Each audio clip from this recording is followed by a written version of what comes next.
Serious, and you're looking for a Christ man, the one who anointed with the Lord, with the Spirit of the Lord, to do His will. I'm that nigga.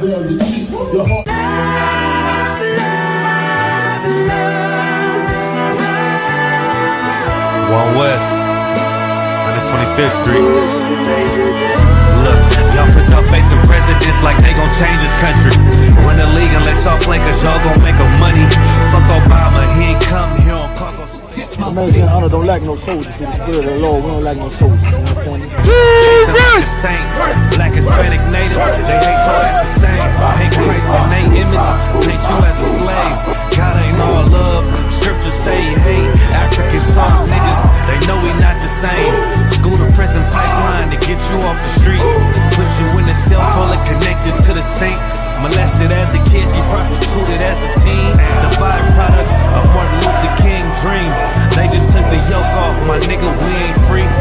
We living bleak in these wastelands of poverty. If you don't know the truth, then the lie sound promising. Prophecy, gift and the curse. Dylan started killing, they was sitting in church. Black folk forgave him, man, this shit is absurd. You should never love your enemy, that shit ain't gon' work. Yeah, fuck dying on your knees, you better die in glory.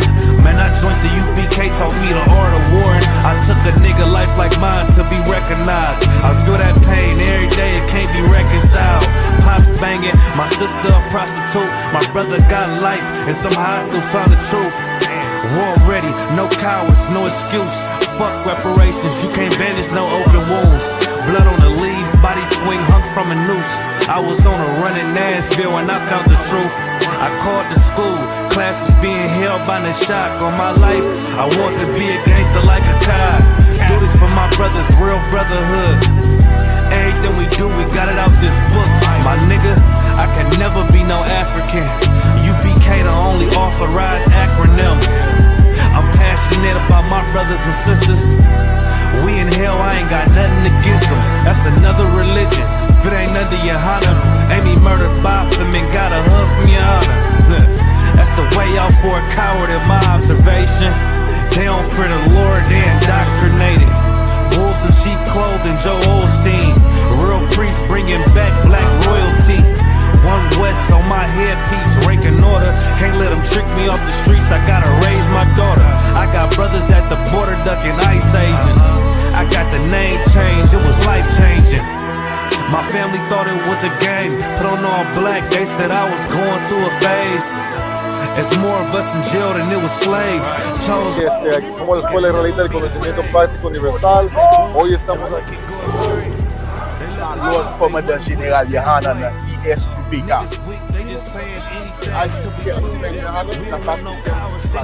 This is what Commander General Yohanan did. This is what he did. First camp, I cut off all my dreads.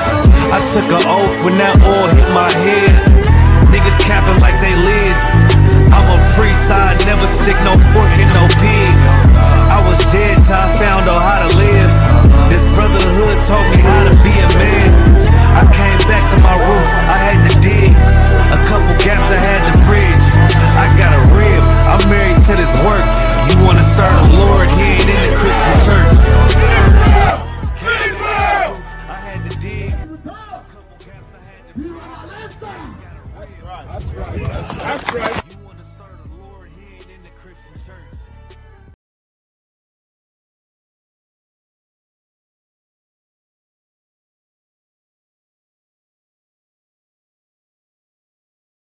What Eve did to Adam, I just pray my love don't lie to me. Swing the iron like Samson, I can't let no holder lie to me. I don't feel these rappers, oh they lies is hypocrisy. Ain't no competition, ain't no rivalry. Niggas think I'm playing, I don't hear one word they saying. This shit light work. Think Muhammad one of us, he might lose his life first. Suckle up and stay alert. Another cop just stretched the nigga. He a demon, this an exorcism. Watch I bless the nigga. You took that open blood, then you know I'm gon' get active with you. From the opposition, I see vision. Let me paint the picture. Rappers claim they spin, I ain't listening. Is it factive? If revenge was a woman, now I stroke that bitch like Jack. So time war, we gon' run the summer. It's gon' be a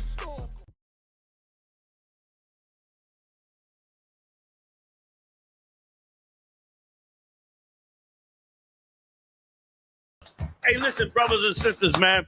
If you like what you hear, hit the subscribe button, man. Subscribe to this channel. And also, please, go to isupk.com and pay your tithe. Drop me some cash so we can move around this planet like we need to, man, and do the things we need to do. They're one West. They're one West. They're one West. Hey, shalom, everybody. This is Captain Malquad at the ISUPK. I'm standing here with the man with the plan, like I like to say on my podcast journal, Commanding General Yohana. We here live at the Nashville Cookout, Nashville, Tennessee. But of course, right after this one, we got the Midwest Fire Weekend coming up, July 30th to August 2nd down in Chicago, Illinois. Commander General Yohana, like always, the last couple of years, General, you've been doing a town hall meeting. This year, we're doing it again. The water. Damn First right. of all, big shout out to you, Cap, man. Right. And your team, you got several new captains raised up. Damn right. Your squad is looking strong as can be. That's right. Y'all doing great work all over the whole Midwest. Damn right, It's a beautiful thing. The water for inviting me. Appreciate you, I sir. can't wait to get up there. And this is the first time I'm doing a full town hall. This ain't even no lecture no more. Damn right. They done went to the level of a town hall meeting. That's we it, having sir. a big town hall meeting up there. It's so important. You got the Iran war done just kicked off again. They made it mandatory for you to be signed up with the military, ready to go. So they're gonna try to send all our sons, all these wonderful, amazing brothers that we done woke up and put so much time in to wake up. They ready to take these brothers and get rid of them, send them to Iran to go die, so America can make more money to stomp on us even more. Right. Taking away our civil rights, taking away the DEI. They also want our sons. They are gonna want our sons to go die. Right. That they ain't trying to take away. That's right. They need to take it away with everything else. That's right. So that's a very important thing we need to all discuss as black people and unified. I was highly impressed that black people handled the nail salons and them Asian businesses. Absolutely. And put them on. They taking a major cut and they hurting bad. And it also shows us how much economic power we got, Cap. You know this. Absolutely. You know what I'm saying? Absolutely.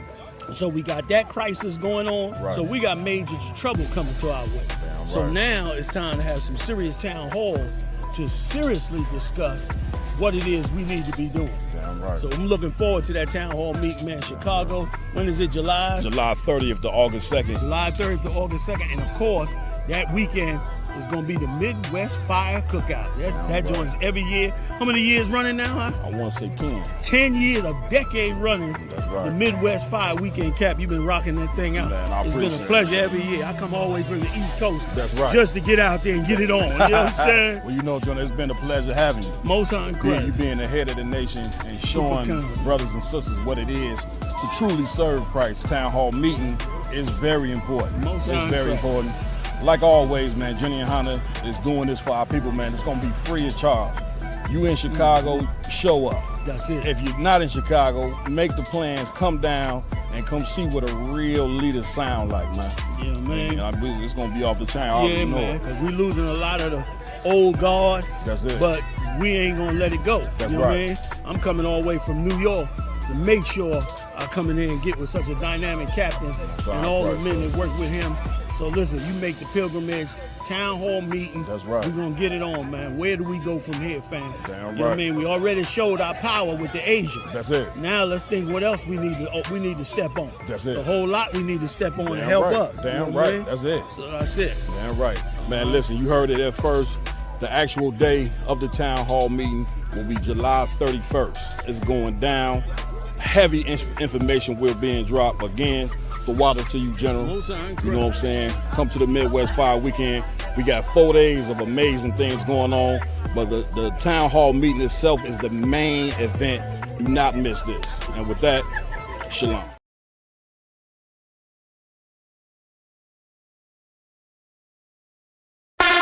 ISUPK, Trinidad and Tobago, under Commanding General Yohana. We will be live on the streets, 91.9 FM.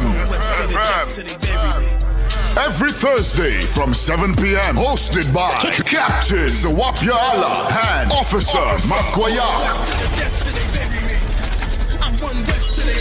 ISUPK under Commanding General Yohana. Live every Thursday night from 7 p.m. on the streets, 91.9 FM.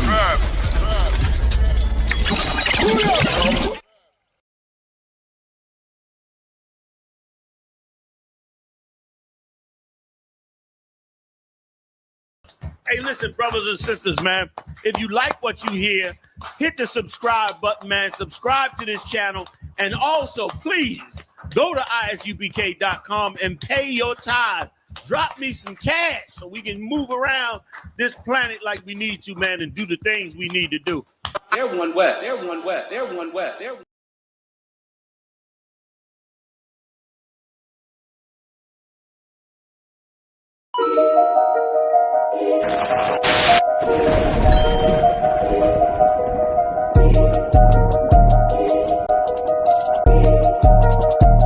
They need food, housing, clothing. They need counseling. They need understanding of what's happened to them. They need an identity. They need to know the truth about the Lord. They need to be woke up to who the devil is. That's right. White man. That's what the hell they need. And you add that to black people, Latinos, and they in you, brother, then you're going to be able to do something. For you. The whole reason I'm here saying these things to you, because these things are supposed to show you and give you hope.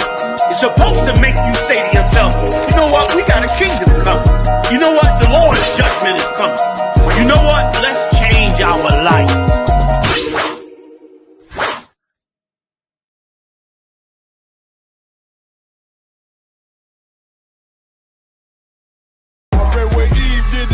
I just pray my love don't lie to me. Swing the iron like Samson, I can't let no holder lie to me. I don't feel these rappers, all they lies is hypocrisy. Ain't no competition, ain't no rivalry.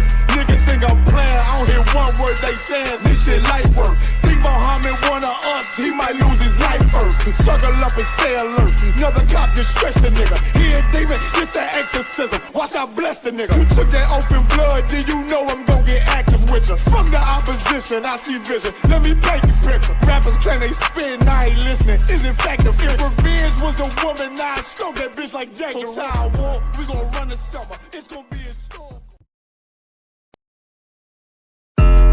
Yeah, don't have messed up, no.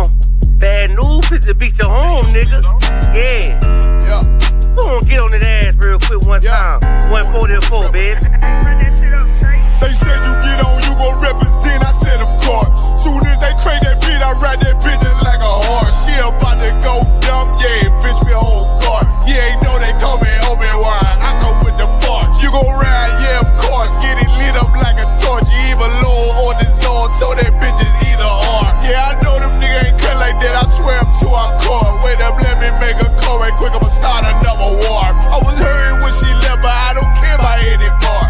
I need a Vaseline like my Nina Puffer bar. Took a Zoc, watch the dark. Matter of fact, like the dark. Any problem, let them come. We gon' snatch they soul like Shang Tsung. Put them out of service, keep them tools like Miss Hopper Free. Try to hold me, it's way too late. I'm headed straight to the safe. Throw that one up like a trophy. I'm that nigga, ain't no debate. Told them boys we taking note. Call them up like set the date. This shit a piece of cake. Yeah, my bitches came from Whole Foods. Told them put on that top 3. Then bring me my house shoes. Don't make excuses, make moves.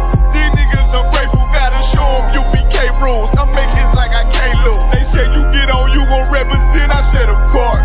Soon as they crank that beat, I ride that bitch just like a horse. She about to go dumb, yeah, bitch me whole guard. You ain't know they call me Obi-Wan, I come with the force. You gon' ride, yeah, of course. Get it lit up like a torch. You even low on this Lord, so that bitch is either or. Yeah, I know them niggas ain't cut like that, I swear I'm to our core. Yeah, I just got off the call, I'ma start another war. Spit a plate up with my niggas, get your knife and your fork. He ain't locked in with the count, and when you speaking to me fart. Yeah, I just took the floor, ain't no cowards in my campaign. They can't stop the campaign. Tell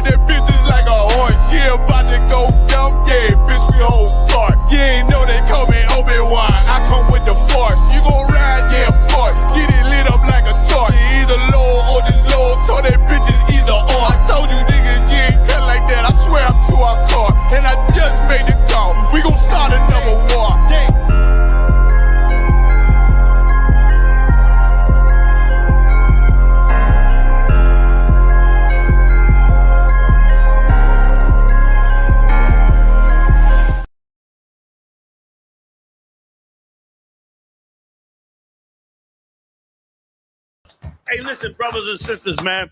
If you like what you hear, hit the subscribe button, man. Subscribe to this channel. And also, please, go to isupk.com and pay your tithe. Drop me some cash so we can move around this planet like we need to, man, and do the things we need to do. They're one West. They're one West. They're one West. They're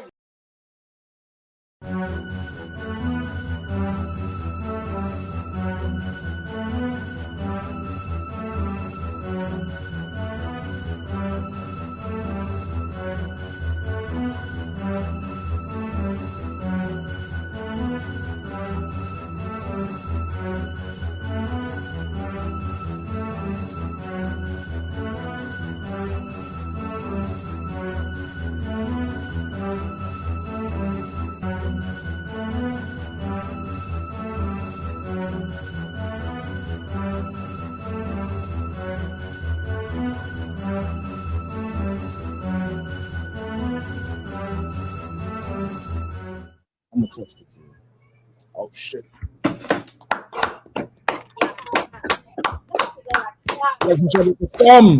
Shalom,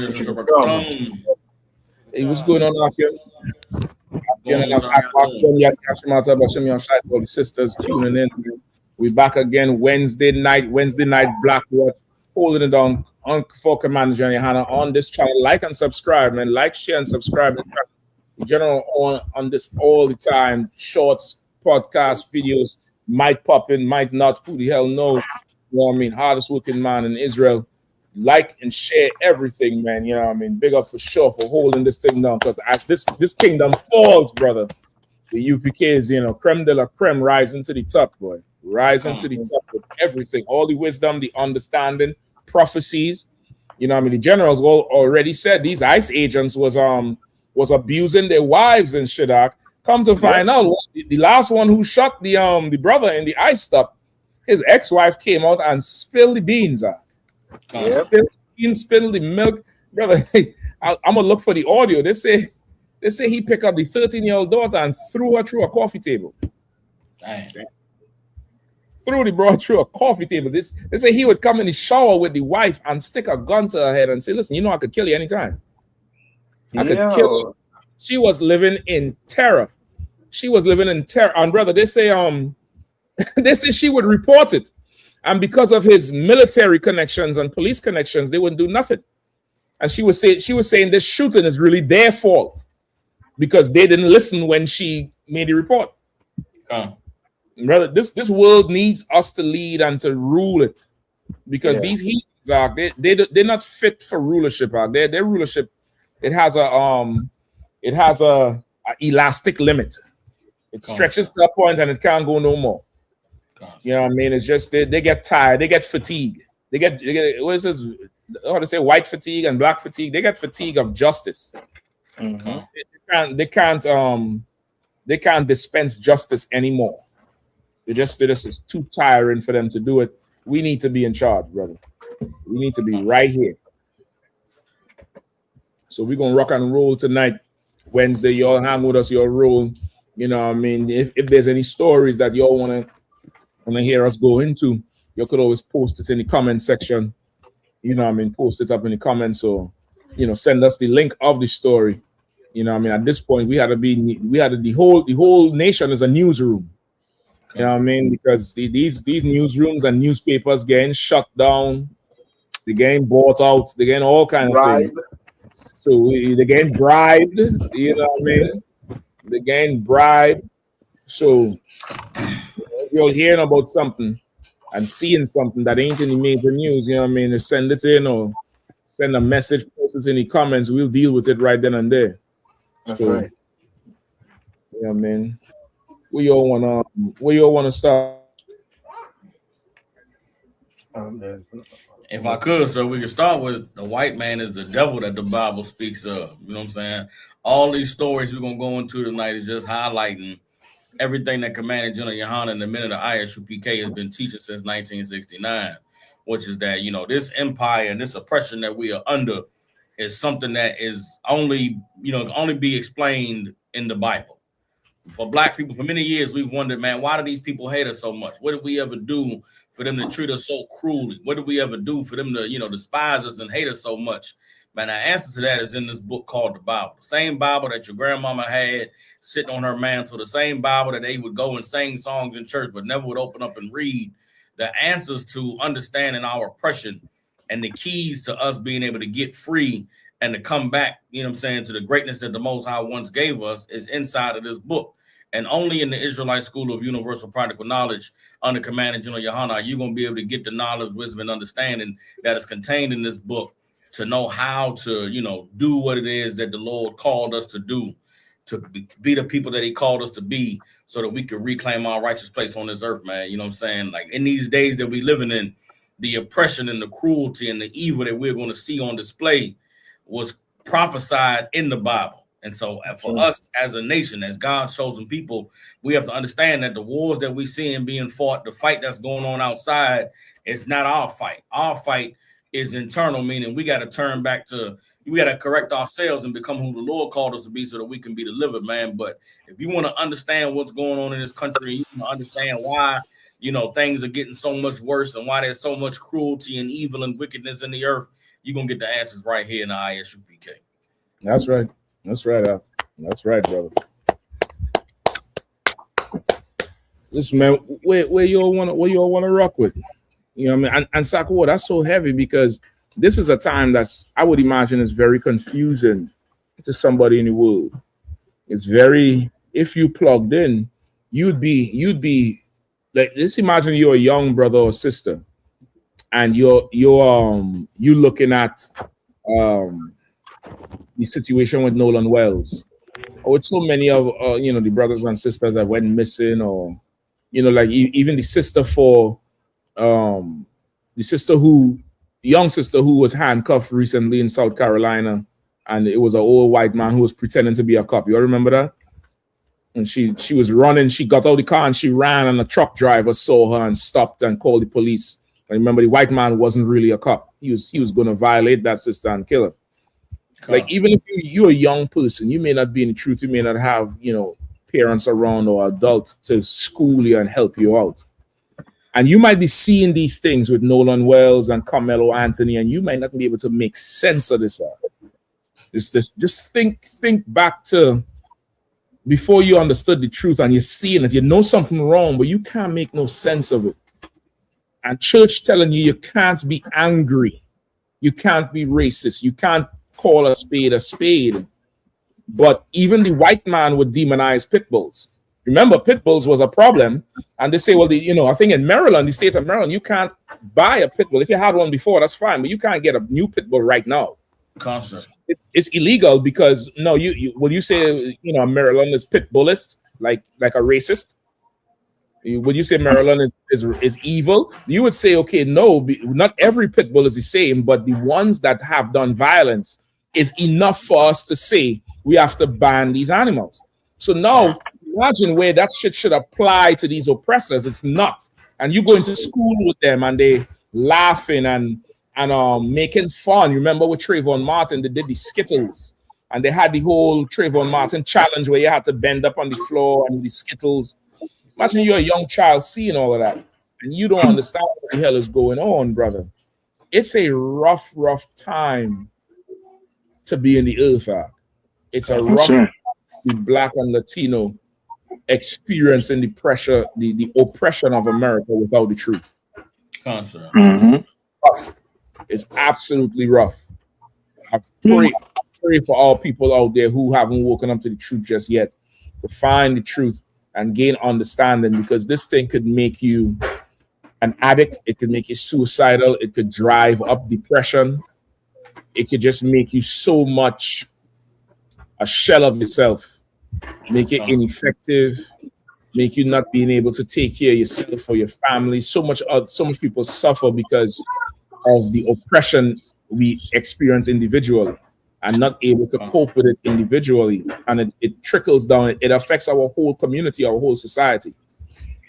You know what I mean? So this is a very, very rough time that we dealing with. This is and this is the other thing. the witchcraft is so heavy, it seems like normal life when this shit is not normal. It's not normal how we live and what we going through. This shit is not normal. Yeah.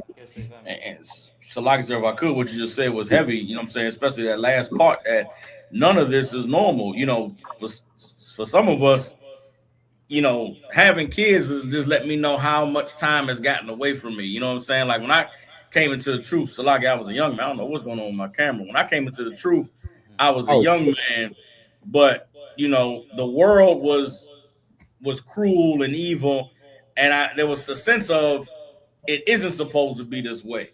Right. But now it's like the last 20 so years, so much has been normalized that a lot of young brothers and sisters don't know that this isn't the way it's always been. You know what I'm saying? Like when we talk about, like, okay, for instance, being young, I remember police brutality was like Rodney King. And it was, you know, these one-off instances. Well, if you somebody that's only been on the earth for 25 years, you think that Trayvon Martin and Sandra Bland and Freddie Gray and Eric Gardner and, you know what I'm saying, Mike Brown, you think that's normal. You think these things happen all the time. And it's like, nah, man, it didn't used to be this way, at least not publicly. At least it wasn't in our face. Like there used to be some sense of, you know, I'm even at a loss of words, but I can only imagine what it's like for somebody who's younger than we are and not in the truth. Like they don't know that this isn't normal. They don't know that this isn't how it always has been.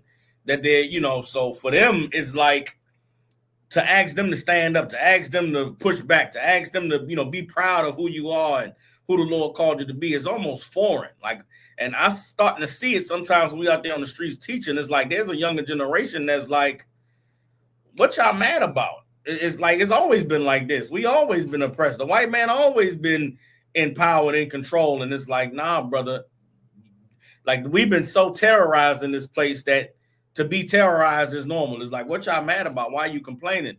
When that's what the Lord says. You know what I'm saying? That's the spirit of the Most High. That's the Holy Spirit to, you know what I'm saying, see the oppression of our people and to be mad, to speak about it, to say something. For so long, black people have been beaten down, and the fake leaders that we have, you know, that the oppressor has propped up, they've taught us to just accept it and go along and get along and just put your head down and get an education and go to college and you can save yourself and save your family. You'll be all right. That's all that matters. When it's like, nah, man, our people are destroyed. What good does it make if I make it out and I'm able to secure some financial security or live in a nice neighborhood with our oppressor, and then they come and unalive my child like they did Nolan Wells? Like we're learning firsthand in real time that the dream we were sold 60 years ago of assimilating and integrating into our oppressor's culture was freedom. That was how we were going to escape. Now we got to see that the only way that we're going to be able to have any type of change, have any type of peace, is if we come together. And coming together is not enough, because if we come together under the culture our oppressor gave us, we're going to come together and unalive each other. We're going to come together and whore out our daughters. We'll come together and all our sons will be, you know, homosexuals. We got to come together and serve the Lord. We got to come together in righteousness so that we can be a strong, mighty nation of righteous men and of honorable women, so that we can build something that the Lord can be pleased with. A lot of what's going on right now in this society, God is not pleased with it, which is why it can't prosper. The economy, the AI bubble, all of these things that's going on. Every turn our oppressor makes to try and fix the problems in this society, the Lord is stamping it out. And so we got to recognize, man, there's something that's supernatural. There's something that's higher than man's comprehension that is going on in this place. And that's the side that we need to be on. You know what I'm saying? And the way that we get ourselves on that side is by coming back to the law, statutes, and commandments of the Most High, coming back to the righteousness that he gave us, so that we can be a people that God can say, I'm going to deliver them. But as long as we join in with our oppressor and we're accepting all of these evil, dishonorable, you know, against the laws of God and man ways of life, man, we're going to be destroyed. You know what I'm saying? So like, I'm running on a little bit, but that's the most important thing for brothers to understand, is that this time that we living in, these stories that we're going to cover tonight, this is something that our oppressor can't control. They trying their best. They trying to go to war. They trying to build the AI, building data centers. But the Lord at every turn is destroying them. You know what I'm saying? He's destroying them with the health. You can't even eat lettuce no more. Can't eat lettuce and goddamn grapes and berries. You can't go where you work your job. All the retirement money is getting siphoned away with the damn stock market. You know what I'm saying? You try to go into the military. You think you can get some security there. They're going to send you over there to the Middle East and bombs are going to drop on your head. There's no way to escape what God is doing to America. Only thing you can do is get on the side of the Lord. And that's what we teach you here in the Israelite School of UPK under Command of General Yohana. So, Salaki, sir, you got it. That's right. You want to jump right into these stories? Let's see if we can get through a few of them for sure. You got some good ones. You got some good ones up in there, brother. Some good. I mean, a lot of them related to. If you want to start with BB and then go ahead, Cap, please, Salaki. Yeah, I was thinking about going into my man Mamdani in New York, who thought he was talking big. He had to backtrack because he thought because Netanyahu was coming to New York. He told us something. He's gonna arrest him. Trump was like, "No, you're not." You know what I mean? He went up. Listen, at this point, I think we really in a. We really watching the greatest reality TV there ever was. I think you ever hear the old school say believe half of what you hear and none of what you see. This is the time we in at. I don't know if you remember it when Mamdani got elected. Commander General Yohana said he is their boy. Yeah, he the small hats. He's not like the first Arab mayor or nothing. He's not that. Even when they had the attack on him, remember they had some attack where they had some pipe bomb or something they threw at a rally. The general said all that's just them. Like he did what he needed to do to get in there, to get the minorities on board with him, and he'll just serve Trump now. And the sign of it was they was talking big during his election, but once he got elected, remember he came to the White House and stood right next to in the Oval Office to that table that Trump sits on, and it was normal. It's like they go work together and this and that and that and this. So when Mamdani say, "I ain't gonna do this," you know, that was the plan from the jump. Remember, he was a DJ. He was in TikTok DJ. He plays the music the people want to hear. You think he's slow? This is the Pied Piper, you know. He is the Pied Piper. So, like, go ahead, Cap. No, I was going to say that picture. If you get that picture with him in the Oval Office, you can tell who was in charge. You understand? And what brothers and sisters going to have to understand is these people in power, they are swayed by money, by people who backing them with money. You understand? Yeah. And you know what I mean, to them, you know what I mean, I think General Hammond who said politics is a game that snake play. Snakes play. Yeah. And we are mice, you know what I mean, to them. And mice think they could play. And mice what? Think they could play. Yes. You understand? Like these are snakes. Both of them. Yep. You understand? One just saying what you want to hear, the other one saying what the other half want to hear, and everybody against them. But they're both working together. Yeah. That's why he can't do nothing with Netanyahu. They can't do nothing with him. You understand? Because they're working hand in hand. And he could cry how much to make it look or appear as if he's not with the government. But he is. Hand in hand. Hand in hand right there for you. Yeah. And all this is you know what I mean? Like, if you could see behind the scene, you'll see somebody editing with the speech, doing everything. Now you'll see this. Like, if this is your enemy, if this man who you're against, why ain't there shaking hands? Why ain't there shaking hands with him? And he's sitting down on a seat of power and you standing up. Yep. You understand? If and we all go ahead. No, go ahead, otherwise let me cut you off. No, you go ahead, Salaki. I yield. Well, I was just gonna say, man, what you're saying is so heavy, Adawan.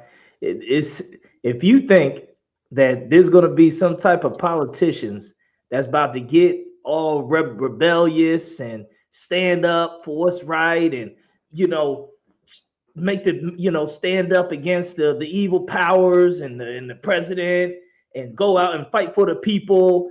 If you think something like that's about to happen, you way far behind. That is not nowhere near the type of time we in. You know what I mean? And it's really never been in America where you're gonna have some politician that's fighting for the people. Like you said, like Commander Johanna said, it's just a big play. They playing musical chairs. They all having drinks together later on.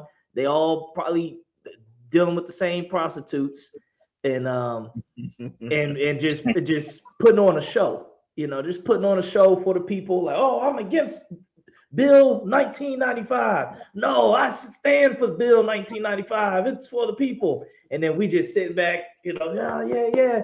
And then afterwards, they're like, okay, yeah, well, go ahead and give me that money, and then I'll go ahead and we'll pass that bill. But I'll talk to you later, man. See you at lunch.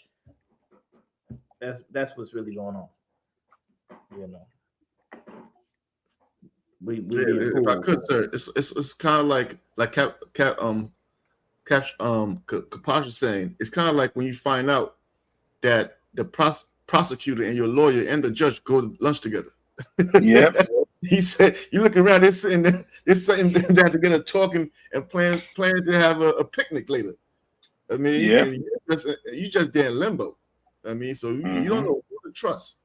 I mean, that's why I think the law for the school, man, there's somebody you could trust who's gonna tell us the truth. Because if not for that, we're just being out. Like I used to look at people and be like, how could you not? Now I just feel bad for people because it's like they're literally, as Christ said, sheep without a shepherd. Sheep without a shepherd, sir. When you understand that concept, that's a person. That's an animal in a bad place. I mean, if he's not devoured yet, it's because they let him get a little fatter. That's how he lives his life. I mean, anytime somebody could come over and devour him. So black people, Hispanics, and Native American Indians in America, we've been nothing but sheep without a shepherd, and believe everything you see in the news. I mean, Salaki, I yield. Salaki, sir, if I could, you know what I'm saying, what Captain Kapas is bringing out was heavy. Brothers and sisters think that, the movies like The Gladiator are real. Or movies like, what I'm saying, I'm trying to think of another one where there's some great figure that's going to appear and going to, be within the society or within the structure of the power structure, but rebel against the power structure and do something amazing to fight for justice and to fight for the rights of the people. When we not living in those times, we not living the movie The Gladiator is not real, meaning there's not going to be some person that rises from the grit of the streets and goes and gets a college education and goes and becomes a governor, becomes a mayor, becomes a senator, and then topples the U.S. government from the inside. Like, they've been playing this game for a long, long time. The structure was established for these people who have what it takes to get to the top, to get there and then solidify their position. So Mom Donnie, going from being a TikTok DJ to being the mayor of New York City, his job is to get in front of you and say, we're going to fight for the people. We're going to socialize New York City. We're going to turn the rent upside down. We're going to increase the pay for every worker. And then once he gets in office, his job is to do whatever it takes so that he can stay in office. Now, there may be some small, minor, incremental changes that were going to be changes that were made regardless, but he's not going to topple the government. And listen to what we're talking about. Arresting Benjamin Netanyahu. They having conversations on the TV every day about how AIPAC, which is an Israeli lobbying organization, controls all of Congress.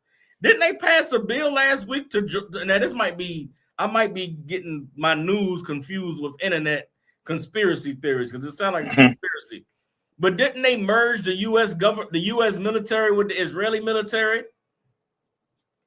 Am I tripping? Did I get what's the not catfished?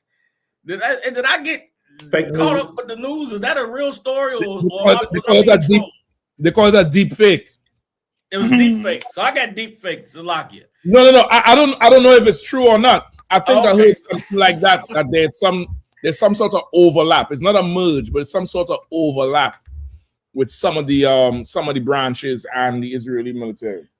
With that as the news, you think they're gonna let Benjamin Netanyahu get locked up? Do you think that these people, since when does the U.S. respect international courts' opinions? When has the U.S. ever cared what the damn what's the world group called where the United Nations? America ain't never cared what the United Nations had to say about anything because the United Nations military power is America. So America and Israel violates all the treaties and all the accords of the United Nations because who's going to do something? Who's going to stop us? So for anybody who really believe now the headquarters of the United Nations is in New York City. You think Mamdani being a mayor, he has power to exercise international law against a sovereign dignitary on U.S. soil? If you thought that, if you believe that, then I got a bridge in Idaho to Mexico to sell you. You know what I'm saying? Like I got, give me your money. I got a stock that's going to hit tomorrow. You got to get in now. You know what I'm saying? The buying price is $50,000 a share, and it's going to jump up like stock. I mean, like SpaceX. If you believe that, then you know you should wake up. You should hear. You should listen to the Minute of ISUPK and hear what we're saying because. Listening to our oppressor, believing what the TV tells you, all you're going to do is be hurt and abused and taken advantage of, and that's what politics is all about. Salaki Sayyid. Yeah, just to add to what you're saying, they say it's a proposal. It's called the United States Israel Defense Technology Cooperation Initiative. So it wasn't passed as yet. Just a proposal. I think they're gonna try to implement in 2027. So, yeah, a certain branch. Well, if I could, they're probably doing military exercises already. They're probably doing military exercises together already. But if they're probably doing dry runs and drills and who the hell knows. Yeah, and you're right, Cap, because the technology is what they're using on Gaza right now. So, you know what I mean? They're testing it right now, basically. Yep. And Salaki too, and just if I could, what Captain Shock said is absolutely heavy, and it's the truth. For years, police departments, high, quote unquote, high elite police departments across America have been trained by the Israeli special forces. I know specifically the police department in Virginia Beach. I think there was an article. I can't remember if we did it or I can't remember, but specifically, Virginia Beach police is one of the ones who spent all that money to pay the Israelis to come over here and train them in Israeli special forces tactics. And that's been going on across the country for about the past 15 years, as far as I know.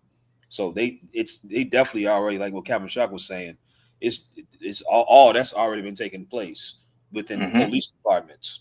Like, you just remind me too, Kazak Salaki, that whole police that city in Atlanta, that police city in Atlanta, yep, is them, Small Hats.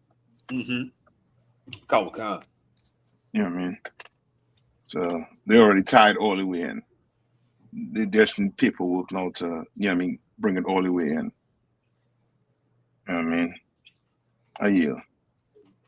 Cap, I don't know if you want to the story, the second one, where you can hear Mamdani, you know what I mean, talking through his side of his neck. Yeah, if you definitely let's get it. If just so we this was a picture of where Captain Kazak was just talking about New York National Guard soldiers learn urban search and rescue skills from Israeli experts. This is now, of course, this is the politically correct photo op. you could say. Yep. And you know, this one here in the red hat, I think this little thing on his sleeve is one of their signs, if I'm not mistaken. You know what I mean? Comic-Con. Yeah, that little kind of trident, you know, shield type, not shield, but stars looking type of thing. So this is them here, but that's you know, for political correctness. You know, but they training them in being brutal and absolutely brutal is the word, and they're doing it in the Caribbean too. In the hot ass Caribbean weather, they were in ski masks, they were in the poo shiesty with the full tactical gear. And that you know, I know for sure Trinidad Police Department trained with New York Police Department and got military riot gear from New York Police Department. So it's all the small hats, you know, running everything. So we definitely should touch on the, you know, get the two stories. You can probably read a little bit of 1 and 2 just to get people cued in. I know we started talking about it, but let's get a little bit of the stories. I think 2 is the 2 is the video. I think 1 is the story. Okay, no sweat. Let me see. Go ahead and start reading. Let me see if I could pull the video. All right. Comic-Con. Trump's like it. Trump says Benjamin Netanyahu will not be arrested if he visits the U.S. Israeli Prime Minister is subject of an arrest warrant issued by International Criminal Court over alleged war crimes in Gaza. Donald Trump, has said Benjamin Netanyahu, the Israeli Prime Minister, will not be arrested if he visits the U.S.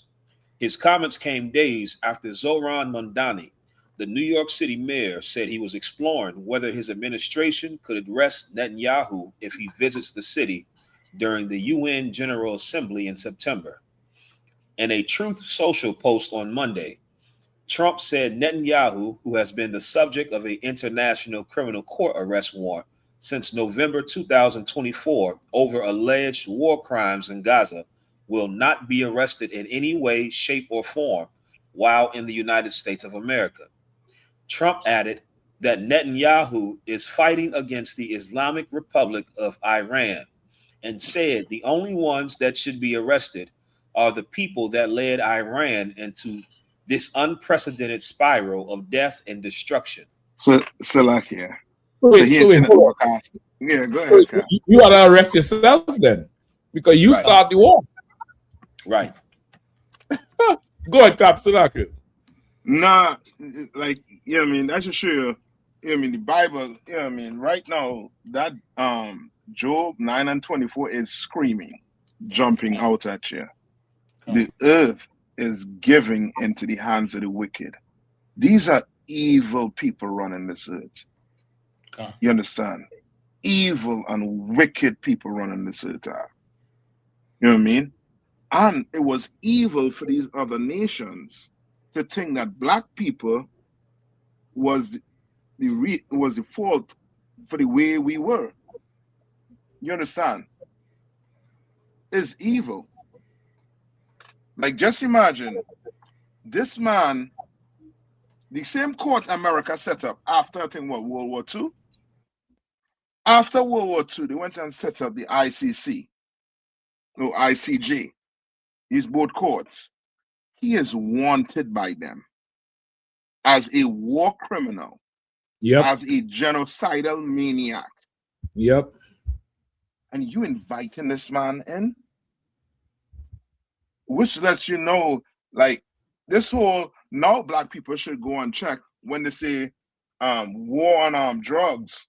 Really go check and see what they mean by war on drugs now. Right. They've been lying to us all along. You understand? The real enemy is the oppressor the Bible, the white man the Bible speaks of.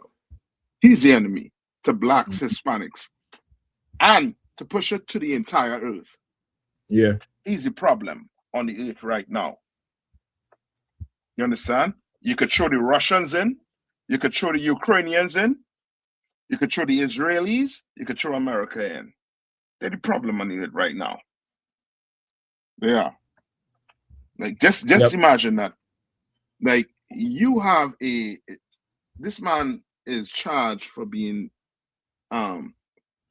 for committing genocide. You know what the hell is that? You know the steps it takes. They had to take to get you to where say you were, this is genocide. Mm-hmm. And he passed all. I remember a year into it, they did not want to say it was genocide he was committing. Yeah. And now all of a sudden people is saying it. Because it's proven by these people who went to school and studied the I forget the degree you have for to be able to label a genocidal act. There's a degree you have to go and get. And all of them see they're committing genocide. Brother, I think Mashak, you the one who sent me the story with them with the bombs? Testing, not just the bombs, testing they were shooting kids in the head. Yeah. In the chest. Yep. And the testicles. Mm-hmm. They were doing shooting practice, the doctor was saying. That is crazy. Yeah. I hear. Yeah. Yeah, it's definitely it's like very unprecedented, at least unprecedented in terms of what the media is able to show. I don't know how much of if it was always like this, you know what I mean? Mm-hmm. It was always like this, but because of these damn cameras on the internet, you're getting to see and hear things that, probably was not all the way reported like before. So it's yeah, go ahead, Salak. Salak, I'm waiting to see when Benjamin Netanyahu visits New York, if they decide to teach this Mamdani a lesson, yeah, show up to his office. That would be hilarious. I mean, they show up to his office, and walk around and show him around. Make him shake his hand. Make him shake his hand. Say, Zohan, go make us one of them. Go make us one of them burritos you were serving on your fruit truck with your friends back in the day. Them burritos you was making on them sandwiches, Zohan. Yeah, right here. Where the apron too? Where the apron too? Just send him to get coffee for Benjamin. Yeah, because Trump is all about the hazing rituals of warrior. That's heavy right there. That's heavy you say that, because that's their people right there. That's them. You know what I mean? So like, if I may too, sir. Yeah, please. And this right here, just to see how the United States refuses to call Netanyahu a war criminal, refuses to acknowledge the arrest warrant from the International Criminal Court. I remember when I was a senior in high school, and I remember this because it was so, even back then, it was so strange how they were pushing this, and it seemed like it came out of nowhere, and the push was so strong. There was some stinking African cat named Coney, and I remember out of nowhere they just kept showing us stuff in all our classes about Coney, war criminal, genocide. Yeah. Mm-hmm. Like they painted him out to be like he was the new Hitler. And I remember vividly in my senior year in high school, I'm like, it didn't make sense to me. Like, why we keep seeing stuff about this Coney cat? And as I'm hearing what they was, I go back and look what they was accusing Coney of. That's Benjamin Netanyahu. Right. But you not pushing Netanyahu in the schools and showing how he's a war criminal. Like you're not trying to brainwash and propagandize to these high school kids how this is a war criminal, just like Coney. But it's just, to me, it's just a hypocrisy. White people's hypocrisy and selective morality, picking and choosing when you want to have morals and what you care about. Like if we have morals, the President Bush should have been arrested once they found out what those soldiers was doing in Abu Ghraib in Iraq. Yeah, like those are war crimes. They should have been this place is full of hypocrisy, and it makes it very white people. You make your case very hard to have a moral stance or moral authority on anything because you don't stand for anything consistently. You pick and choose when you want to stand for it. So, like, yeah, there we go, right there. There you go. If I could add on to what you're saying is so heavy. In Genesis 6:5, it said, "And God saw that the wickedness of man was great in the earth, and that every imagination of the thoughts of his heart was only evil continually." And then you read more, and it says how the Lord said, "Look, I'm going to destroy man from the face of the earth." We're getting back to those times when the Lord is going to be looking at this place and just judgment day, just wipe pretty much most of this damn thing out the place.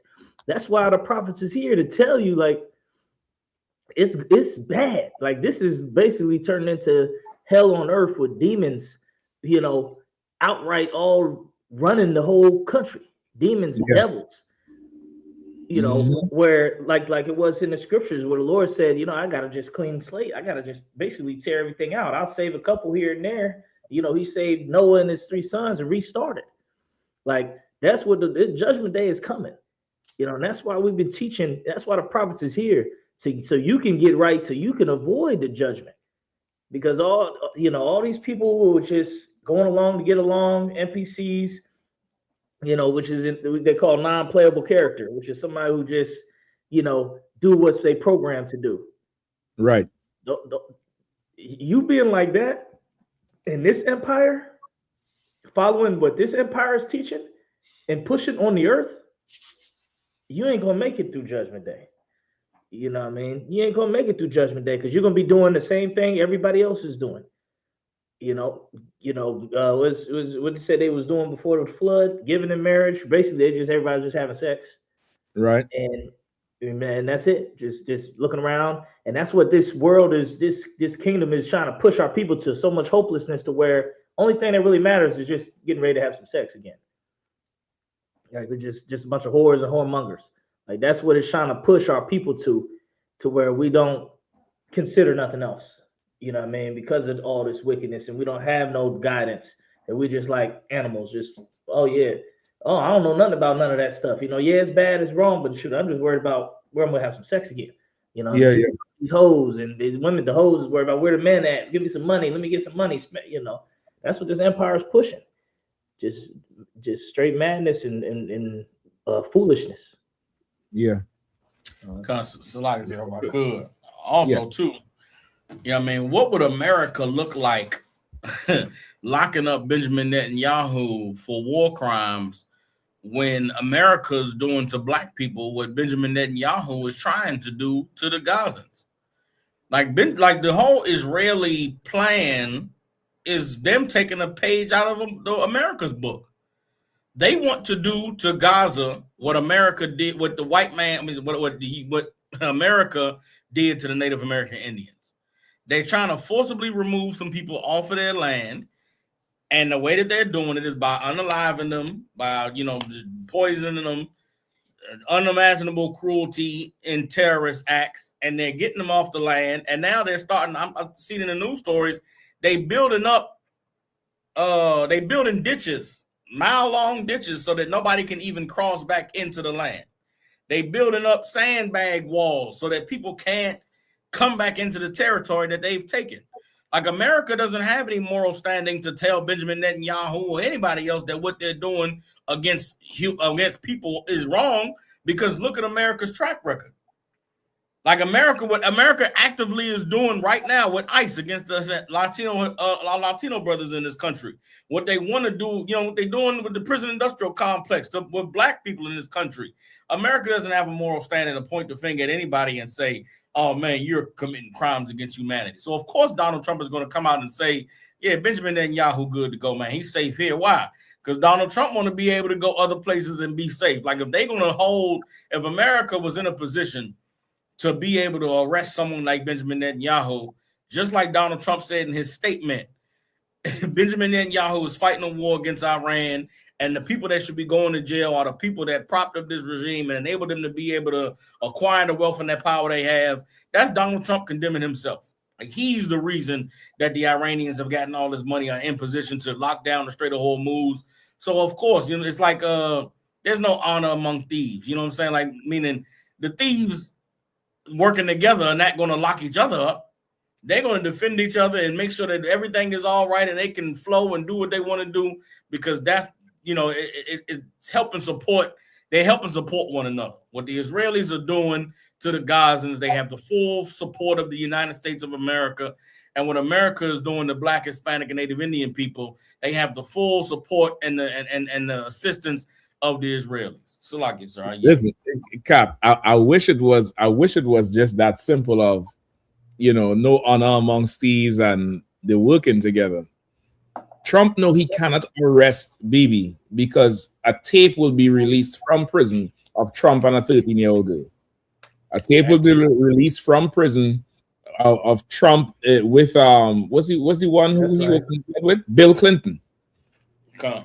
Trump. What did they call Bill? I forget. What's the name they called Bill? Bubba. A tape would be released with him and Bubba, and it'll show how fond Trump is of Bubba. Like that's what this is right here. This is safe passage or else. And this is at a time where Trump is fighting tooth and nail for the midterm election act. Keep that in mind. Remember the midterm is around the corner. The midterm is around the corner. Right up to now, we don't know fully what happened to Lindsey Graham. We don't fully know what happened to Lindsey Graham, but his sister says she want to take the job permanently now. It's a family affair. Like Bibi is telling him, listen, if you don't want to derail this midterm, you're gonna make sure I'm good in the hood. I'm gonna check in, and you better hold them goons back. You better give me safe passage. They like to talk. Listen, they like to talk like our gang culture is bad when they're doing it in a suit and tie. You check. You gotta get the brother who Godala interview 55th crib. You get a 55th crib because Bibi told him if you don't allow me safe passage, I'm gonna sit. You know? He letting them know, listen, man, you gonna let me go where I want to go. I'm coming through. You just make sure things is right, unless you want the internet to see you and Bubba and that little girl that you claim to not know about. Like, this is what all that is. Now, because listen, imagine that for the New York mayoral race, he won. This cat. New York, 5 boroughs. He won. You understand who you're playing with, Ak? Yeah. This ain't no honor amongst thieves. This is remember who you work for. Remember the hand that feeds you. Remember the hand that fed you. When you had a taste for the kinder, I gave you the kinder. When you had a taste for the prime cocaine or heroin, what's that thing that leave the black by your eye that they say Elon Musk was on? Ketamine. When you had a taste for all them expensive exotic drugs, who got you? Who I'm your pusher, man. I got that thing for you. I'm your pusher. When I step to New York, you better make sure them cops go arrest them niggas, and don't put them handcuffs you put on them spics and them niggas on my hands. Make sure that shit. You give me safe passage to and fro, or else. That's what this is about. This ain't about nothing else. If I could, sir. Please, if I could. Trump thought about them tapes. He thought about those evidence.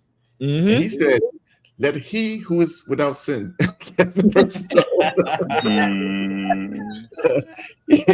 said, let he who is without sin. Because like what y'all saying is so heavy.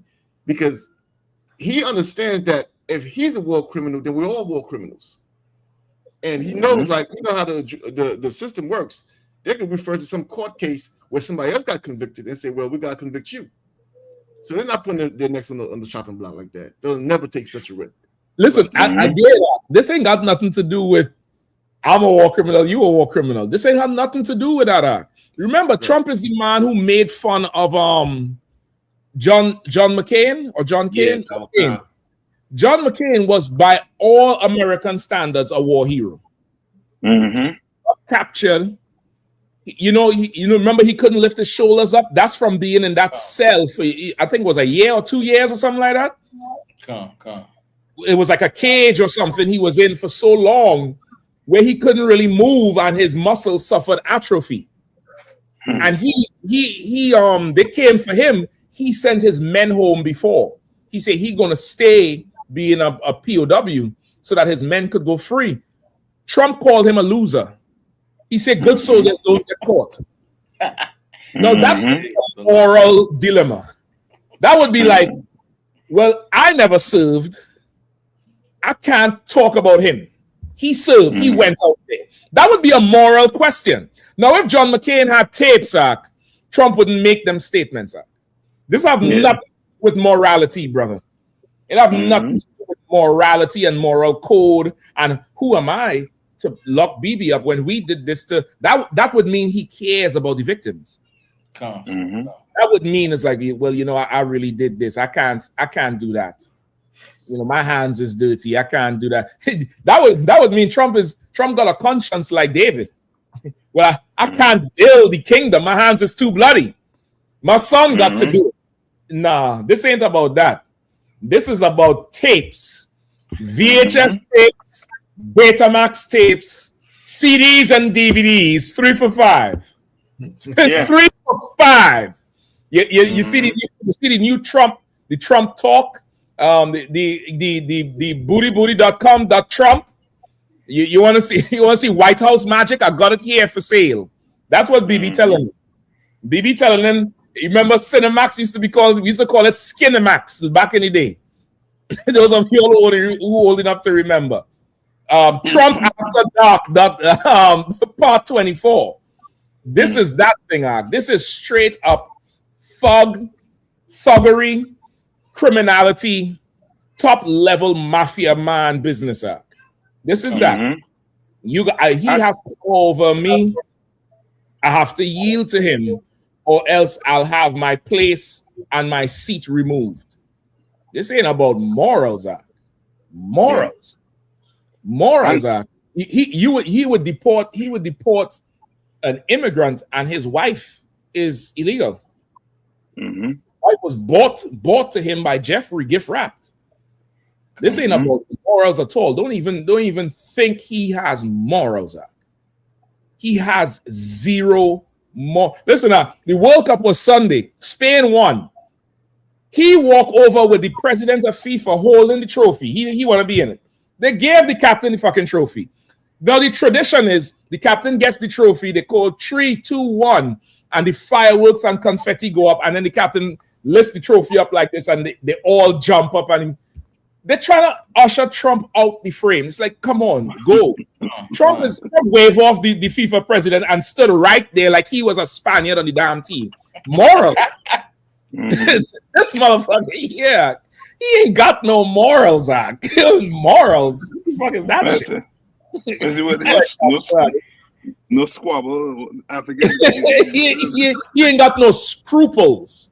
He's unscrupulous. This is an unscrupulous man right here. He got no scruples. None. Morals. You know what I mean? Arawaja said Trump got to finger everything. Yes. Yeah. No. And listen, he fingered everything, and BB got the tapes. BB got the tapes. My last point, I'm a lot of this. You know he's a deviant because, God damn it, because you all remember, right? A couple of weeks ago, last week, he said, yeah, we're going to hit Iran real hard tonight. Let Iran know we're hitting them hard tonight. Why everything got to be fucking sexual? Like the way he said it, he ain't saying, man, we are going to blow up their military. We're going to blow up their facilities. We're going to disable them. We're going to hit their water source. The people are going to, you all better talk to He said, let them know tonight we're gonna hit them hard, or we're gonna hit them so hard. I'm gonna find the footage. This is who you're dealing with, Zach. He, to him, killing people is like sex. But we're gonna hit them so hard. They're gonna be hit tonight like they've never been hit before. They're gonna be hit. That's how you talk. Yeah, that's him. This is him. This is who we talking about here, brother. It's them tapes why BB could walk the streets of New York. So like, go ahead. No, just to add to what you're saying to Cap, and it's not just the Donald Trump. It's some of the men in Congress too with him. You understand? Because they could fully well go against what he's saying, and and do something and try to do something about it. But everybody just falling in line with it because of them tapes.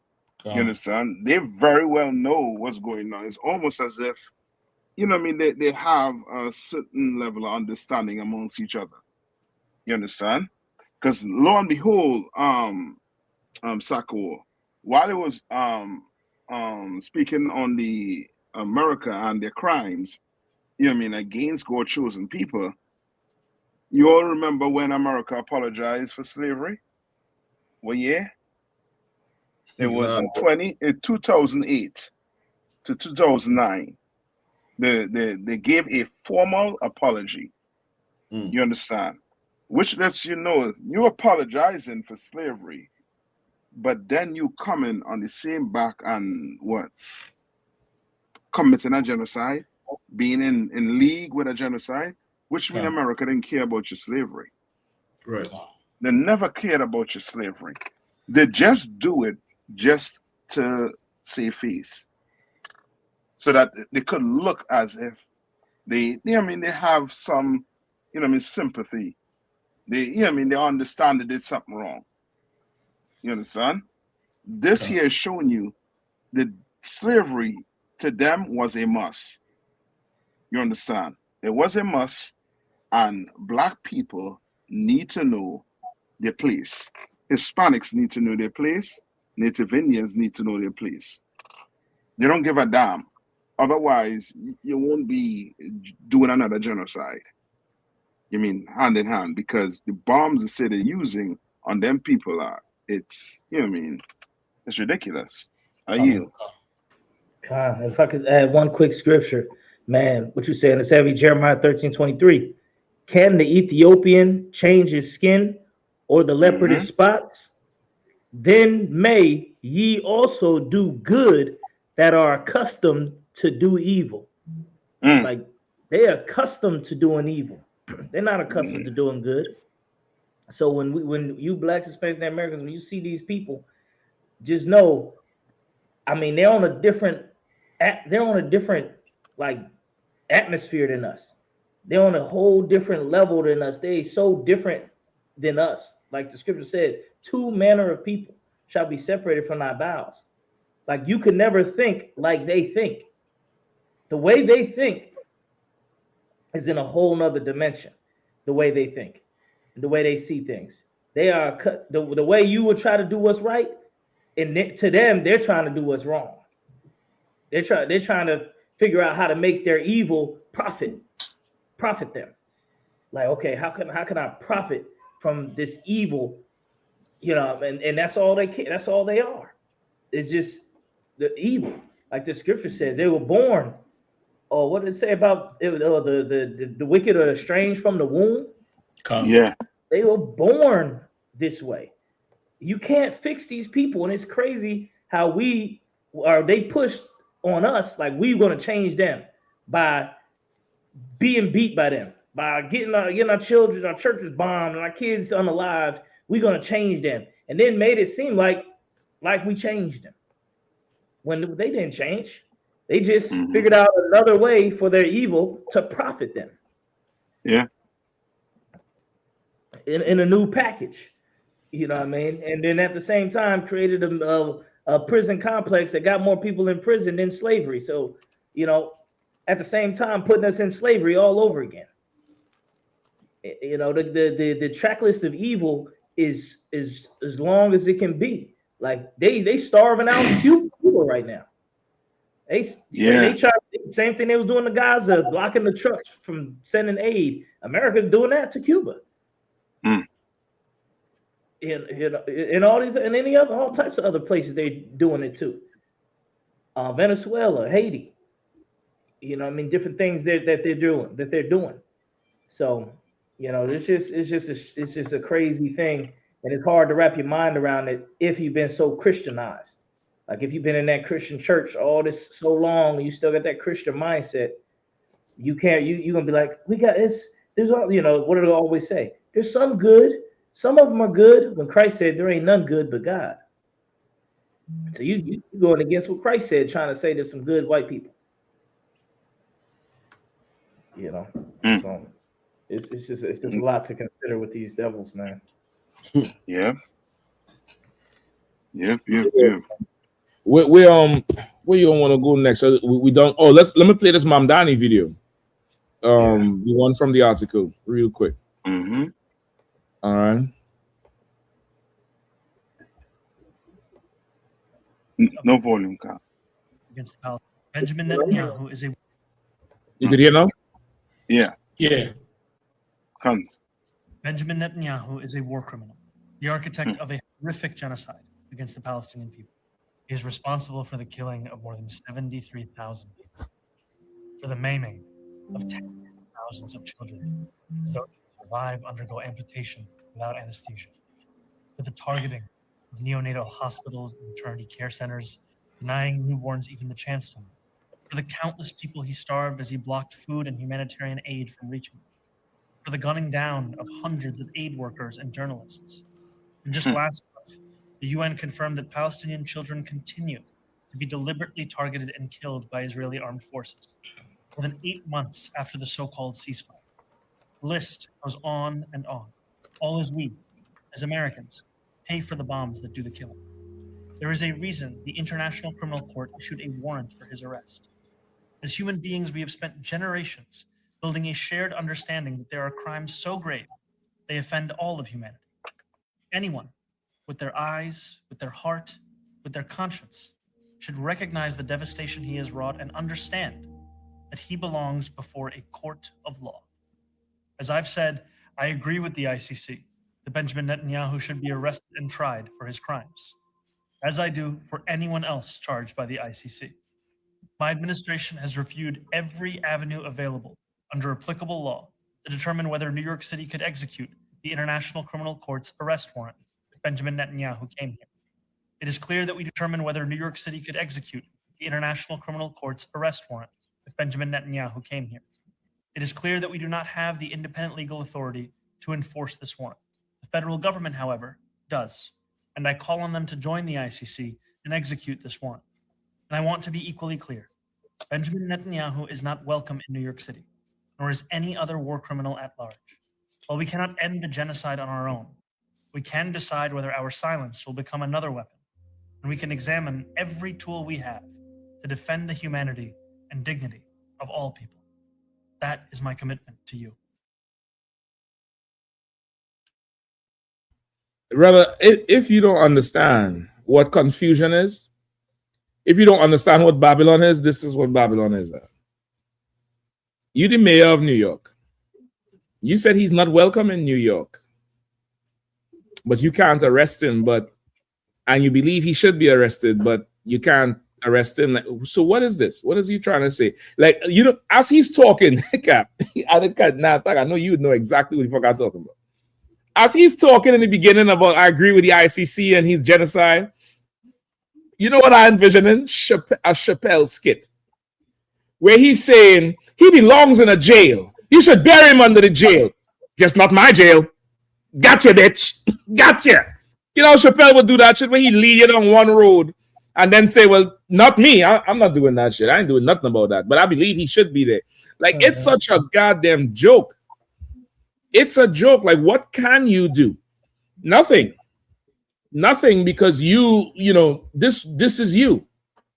This here is who is sitting in front of the American flag, and the flag representing one of the biggest gangs in the world, the Fraternal Order of Police, the New York branch, or the NYPD, I believe.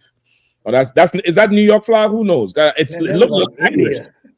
No, I think it's or is that the Indian flag? I thought I was So like, so I believe it's the state of New York. That might be the state of New York. It's the state of New York, and it comes from that whole with the police with the Irish. Right, that's why it have the Irish colors. Hold on, let me see. Because it looks similar to that flag they be flying every time a cop gets shot. Yeah, that flag, sir. Yeah. Yeah, you know what I mean? I don't know how close it is to being to the Irish. It just reminds me of it. So let me not say it comes from there. But the whole thing just looks so much like a Chappelle skit of intense emotion, making a case, and then say, well, not today. That's not mine. You know, like that skit he did with the child, you know, I'm gonna took all my money and invest it in the community and something, and then he says, psych, and laugh and say, we're gonna spend the money somewhere else. Like that's what this whole thing reminded me of with him, where, you know, at this point, they really don't have the shame anymore. They don't even have to make the lie good. They don't even have to make it. Used to be they'll just hire an actor and make him a politician like Schwarzenegger. Or who's the other one? Reagan or Nixon? Who was the other actor? It was Reagan. Reagan? Yeah. You know what I mean? But this year, brother, say again? Jesse Ventura. Jesse Ventura. You hire this guy, and you expect me to believe he is gonna arrest somebody? He looked like he wants to be arrested. He looked like he wants somebody to put cuffs on him. If you understand what I'm saying. He don't look like he want to ban anybody from New York. He looked like he want to welcome everybody to New York. Like go ahead. And at the end of his speech, he said, "That is my commitment to you." I'm still trying to understand what was the commitment. Normally, if that means you're about to do something. He ended it with, "That's my commitment to you." I'm like, what's the commitment? You just said you're powerless. And that's the commitment, though, Warrior. I ain't gonna do shit ever. You could count on me to not do nothing. That's my commitment to you. What is the commitment? What actually are you committed to? Or maybe this is code to BB. The commitment to you, the you is BBR. That must be. He's committing to let BB know that, yeah, you're supposed to be in a jail, but shit, I ain't gonna put you there, nigga. Come on through. Man, if I could, real quick, Adwan, what you saying is, So like, we got dogs on the grill. You gonna come to New York and get a what it be ordering from them Arabs? A chopped cheese. You gonna get a chopped cheese from the Aki. You get full, the full red carpet treatment. That's the commitment. Go ahead, Cap. God, I was just saying, man, what you bringing out is so heavy. How you dissected that, like Babylon, this confusion. It reminds me of here in Indiana, in Indianapolis. They're trying to pass a law to tax Indianapolis so they can fix the potholes. You know, there's always problems with the potholes, and they already supposed to be fixing them. So then the mayor comes out and says, "I'm against the law to tax for the potholes." You know what I mean? So now he's trying to put his face like he's against it, and then they still pass it anyway. So it's just like, so who's in charge? Who's telling? So y'all, the government wants to pass the law. The mayor says he don't want to pass it, and so so who's making it pass? You know, they just have so much bullshit. It's convoluted to where they can just say damn near anything and make themselves seem like it wasn't me. I was against it. We stood against that law, and we stood against Netanyahu coming into the city, even though Netanyahu came into the city and he's going to be fine. And he came in, left, and did everything he wanted to do. But I guess you was able to grandstand and act like, if it feels up to me, I would have did this. Nigga, it is up to you. But, it's just they lies, man, and hypocrisy. And, the first is the devil the Bible speaks of. Gad said it. He speaks with a forked tongue. 100%. Like these leaders, they don't have a moral obligation. They have an obligation to yield to whoever is in power. Right. And power could, with an evil and a wicked generation, power could sway to and fro every day based on a number of factors. Money, the ability to take life, the ability to give life, secrets, all that shit could sway power. And only in the kingdom of the Lord, power will reside with what's just and what's right. That's what gives you power. That's what elevates you into power. When you read about the prophet Daniel, how he started off, he made a decision on what was just and right and morally right. Meanwhile, up until he opened his mouth, everything was swayed by influence and prestige and threats of violence. But until he opened his mouth, they was getting ready to take that sister's life because she wouldn't be a whore for them. The point, like the Lord's kingdom needs to be in the earth. Yesterday. It needs to be in the earth because these people cannot rule. They cannot rule. They're incapable of fucking ruling. They're incapable of it. They don't have the gumption for it or the integrity. The integrity is fully compromised. So anything they go to do, imagine you go to court with somebody and this person is guilty. And this judge know they're guilty. You have them on tape doing whatever they did. And the judge say, well, listen, I've seen the evidence, and it appears that the defendant is the person in the tape doing this heinous crime, and it appears that they're guilty of it. And I'm going to sentence them to, and as they raise the gavel, there's a man in the back in a trench coat with shades and one of them old detective hat. And he just pulls out a file and does this right here. I'm going to sentence them to time served because I believe they need a better chance, and begin to sway something that you would think this judge might be a progressive or some kind of liberal, or he's trying to change the system. Meanwhile, he's trying to save himself of embarrassment because somebody has something on him. The Lord's kingdom needs to be, effective in the earth ASAP, brother. ASAP. And all this is signs of it. All this is the evidence of why Black and Latino people need to rule. Need to absolutely rule. We have that type of spirit of, it don't matter how much money you have. It don't matter this. It don't matter that. Right is right and wrong is wrong. That's why the Bible said the earth will be given into the hand of the meek. The earth is for the meek. Because we have that sense of justice. We have that sense of right or wrong. Because we've been deprived from so much, we can't afford to make a mistake. So we have to be very circumspect in everything we do. How fast we drive, what you wear to go somewhere, how you talk to somebody. And those things are very small, but they're because we can't afford to make certain mistakes. We can't afford it. So therefore, we are a better judge than these people. We are much better than these people. You know what I mean? It should be Passover. You know what I mean?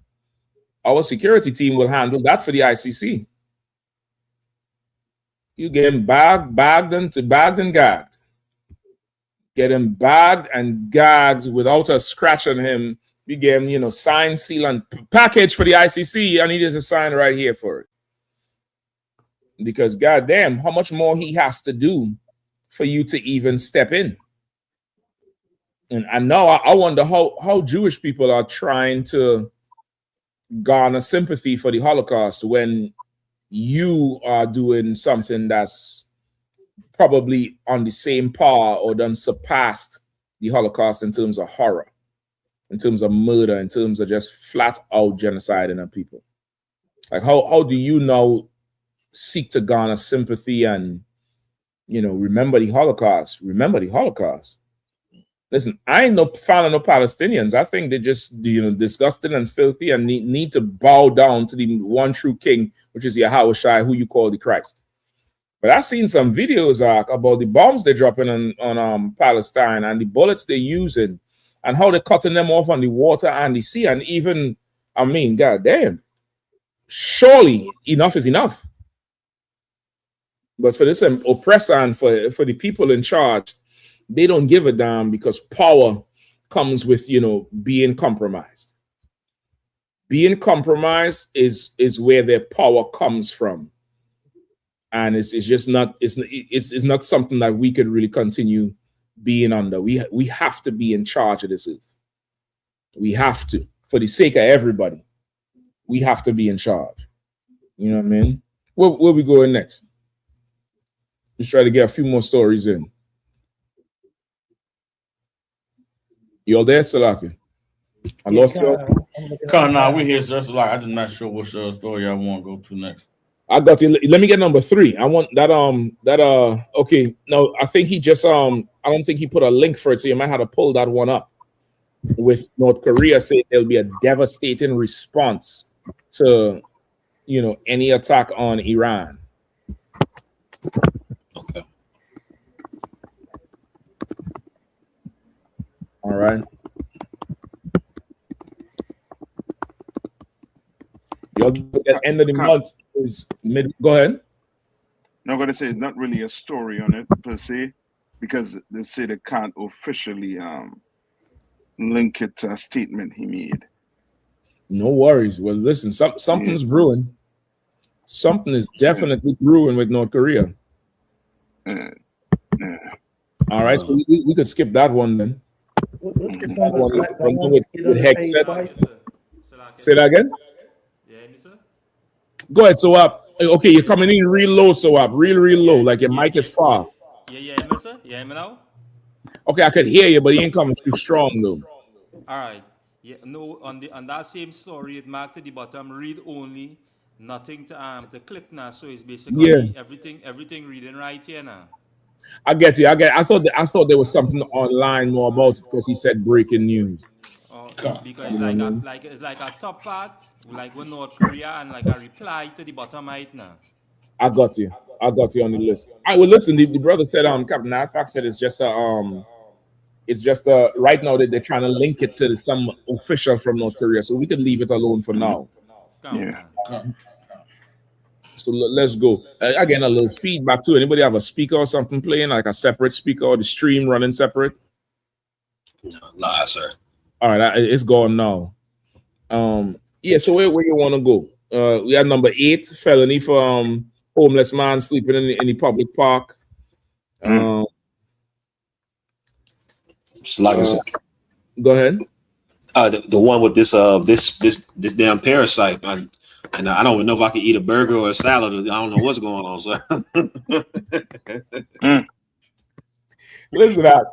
As I hear all these stories, let's pull that one up, the explosive diarrhea. I don't even know. I mean, like, this white man, he's such a kid. Like, why would you describe it as that? You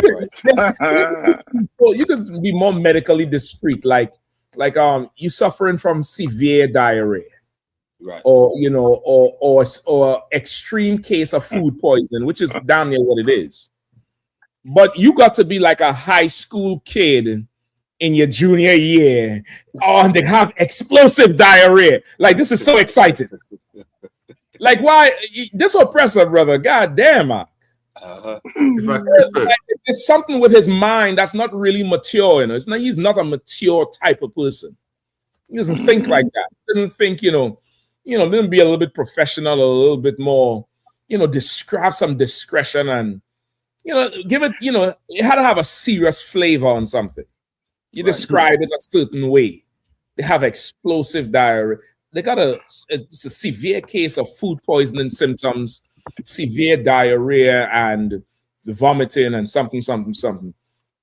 Explosive. It's like a, you know what I mean? Like a Beavis and Butthead report. Like explosive diarrhea. Like that. You know what I mean? It's oppressive. It's like a wall. Go ahead, please. There's a place, a salad place, right? You order salad from them, they send you in the bag Depends, the diaper. And they say on the message, they say, "Thank you for trusting us, but just in case." It's all over online. People get in and open their bags and see and it's just like everybody laughing. I was cracking up. I'm trying to see if I can pull up a picture or something of it. That's crazy. Oh shit! Hold up. That is mad, Ak. That is bad. I think this is the one. This is it here what he talking about. Hold up 1 second. I think this is definitely a that. This say, okay, I can't even read the sign, but it's like, if your booty something something. If so, don't worry. For real, thanks for depending on us. And it's depend. No, listen, brother. The oppressor, he's a child. Yeah. He's absolutely an immature child that, you left in the car and he knows how to switch the gear. He knows how to move the gear into drive. Mm-hmm. You left him home. He knows how to start a fire. It's Bart Simpson. It's Bart. Hey, can I? Is there? He called Moe's Tavern. Is there a man to hug and kiss? This is in charge right now. Because for the life of me, you want people to take this thing serious. Explosive diarrhea. Right. People just exploded. Fuck. It's just you can't hold it. It's it's beyond me. Let's get the story, please. Come on. It says RFK Jr. says cyclopsoriasis under control, rebukes criticisms. Health Secretary Robert F. Kennedy Jr. is addressing cyclopsoriasis, the stomach-churning parasitic infection that has led to thousands sickened across the country in a widespread outbreak. In a news briefing on healthcare fraud on July 21st, the head of the Department of Health and Human Services said, "We do have the outbreak under control. We have done extensive forensics, epidemiological forensics, and we have identified the source of the outbreak. We and the companies that are involved have implemented a recall," Kennedy added. Taylor Farms has recalled several lettuce products after federal officials linked it to a widespread outbreak. And Salakia, Kev. Yeah. You remember when they had a outbreak with the peanut butter? Mm-hmm. The same thing they had an outbreak with. Yeah. They knew the peanut butter was bad, but they still let it go out to the public. Mm-hmm. It's the same thing with these food. These food more than likely had to be tested before they would leave the facility. More than likely they tested it, find one that was bad, and say, you know what? Hey, take that one out, put that aside. Let me test this next one. This one is good. Listen, but you sending. I totally feel you with it, Doc. And the way how the Lord have them in a trick bag with it, just like Ebola, they said that all them cuts Trump make with these departments, with taking away funding from all these quote unquote non-profits that would work under these government departments, that it was their job to study these things. They said there's a reason, just like with Ebola, how you only heard about it when it was thousands of cases. Then the other one, the HSV, there was something recently that all them little kids was getting RSV or HSV, some kind of RSV, just like that. And now this thing here, they said this thing could have been studied and isolated early on when it first started, I think in Maine or somewhere, or Minnesota, somewhere. They said it could have been studied and isolated early. Instead, now you're hearing about it when it's 30-something states, I think. Yeah.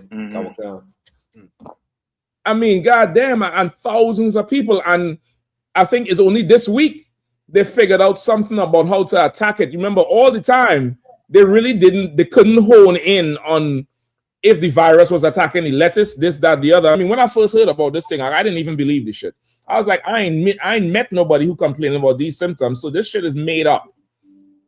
But brother, it's not, because let me explain to you what's going on. The Lord done put the oppressor in a trick bag. This is one of the horsemen getting loose, bringing famine.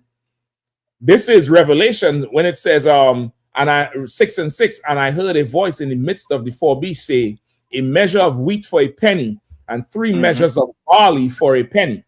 And see, thou hurt not the oil and the wine. The Lord is hurting the food stores of this place. He's hurting the basic things that people use every day, and it's making it worthless. It's making this thing worthless. You get the point? You think some of these stores is sending that lettuce back? Brother, they're selling that thing for 10 cents. They have to make a profit on it regardless. They have, just like remember after COVID, a lot of these restaurants were selling you meat that was refrigerated for months. Remember after COVID, so much people had severe cases of diarrhea. And it was because them restaurants didn't want to throw out the meat that was there because they was closed up. They had all kind of sales, all kind of half or 40% for a 3-course meal. All them restaurant, Nando's and all of them are calling names. You get the point? All of them, they had problems because they kept the inventory. And rather than get rid of it, they say we just sell it any damn way. This is the Lord hurting America. But you black, Hispanic, and Native Indian, you come up in here, man. The Bible said, hurt not the oil and the wine. Meaning you in the service of the Lord where you use that olive oil and you use that wine in the Sabbath service and the holy days. The angel is declaring that the Lord said, don't hurt the oil and the wine. Don't hurt the 12 tribes of Israel who serve him. Everybody else, you'll buy plenty toilet paper and water because the lettuce going to make you lose weight. Y'all thought Ozempic was fly. Y'all thought, what's the other one? Monjaro. Y'all thought Ozempic and Monjaro was the choice drug of the day to lose weight. I got a new drug for you. It's called ED, explosive diarrhea. Explosive diarrhea coming out the back end and the front end. I listen to some of these people call into these radio stations. They say it's bad. They say it feels like somebody's punching their stomach from the inside to get out. I'm like, boy, I'll go ahead and get anointed with this olive oil and go to camp and say the white man is the devil. That's right. Yeah. I'll rather do that. I'll rather come up in here and give up pork, shrimp, crab, and lobster, horse, getting high. I'll rather do all of that so I don't have to go through this nonsense you're going through over lettuce. I thought this was a modern time when nobody liked to eat greens and stuff anymore. It's a meat society. Bread and meat and potatoes, you're getting poisoned by lettuce. Greens, something that growing out the earth. Maybe Issachar would have known how to plant and grow the lettuce so that it don't get cyclosophoria or whatever the fuck the damn disease is. And because y'all done deported everybody, these white boys and these lazy white women done got their hands in the agriculture. And they don't like to wash their hands or bathe. So this is some kind of cross-contamination nastiness that now you're dealing with today because of Trump wanted to deport the people who know the land and know the crops. Right. So listen, don't be surprised if it traced back to that.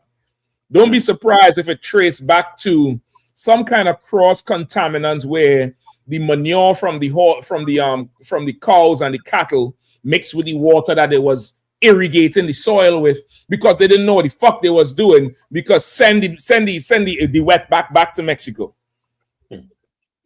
And now you can't stay off the toilet. You got to stay in the toilet with the door open to watch the TV because you mightn't make it from the couch. It's that bad. It's that bad.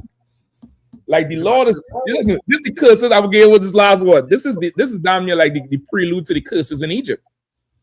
Because you had the plague, you had mice, you have this thing here that's making you you have the explosive diarrhea. Remember Egypt, the Lord gave them hemorrhoids and all kind of shit, boils on their skin. Yeah. Frogs and all kind of shit.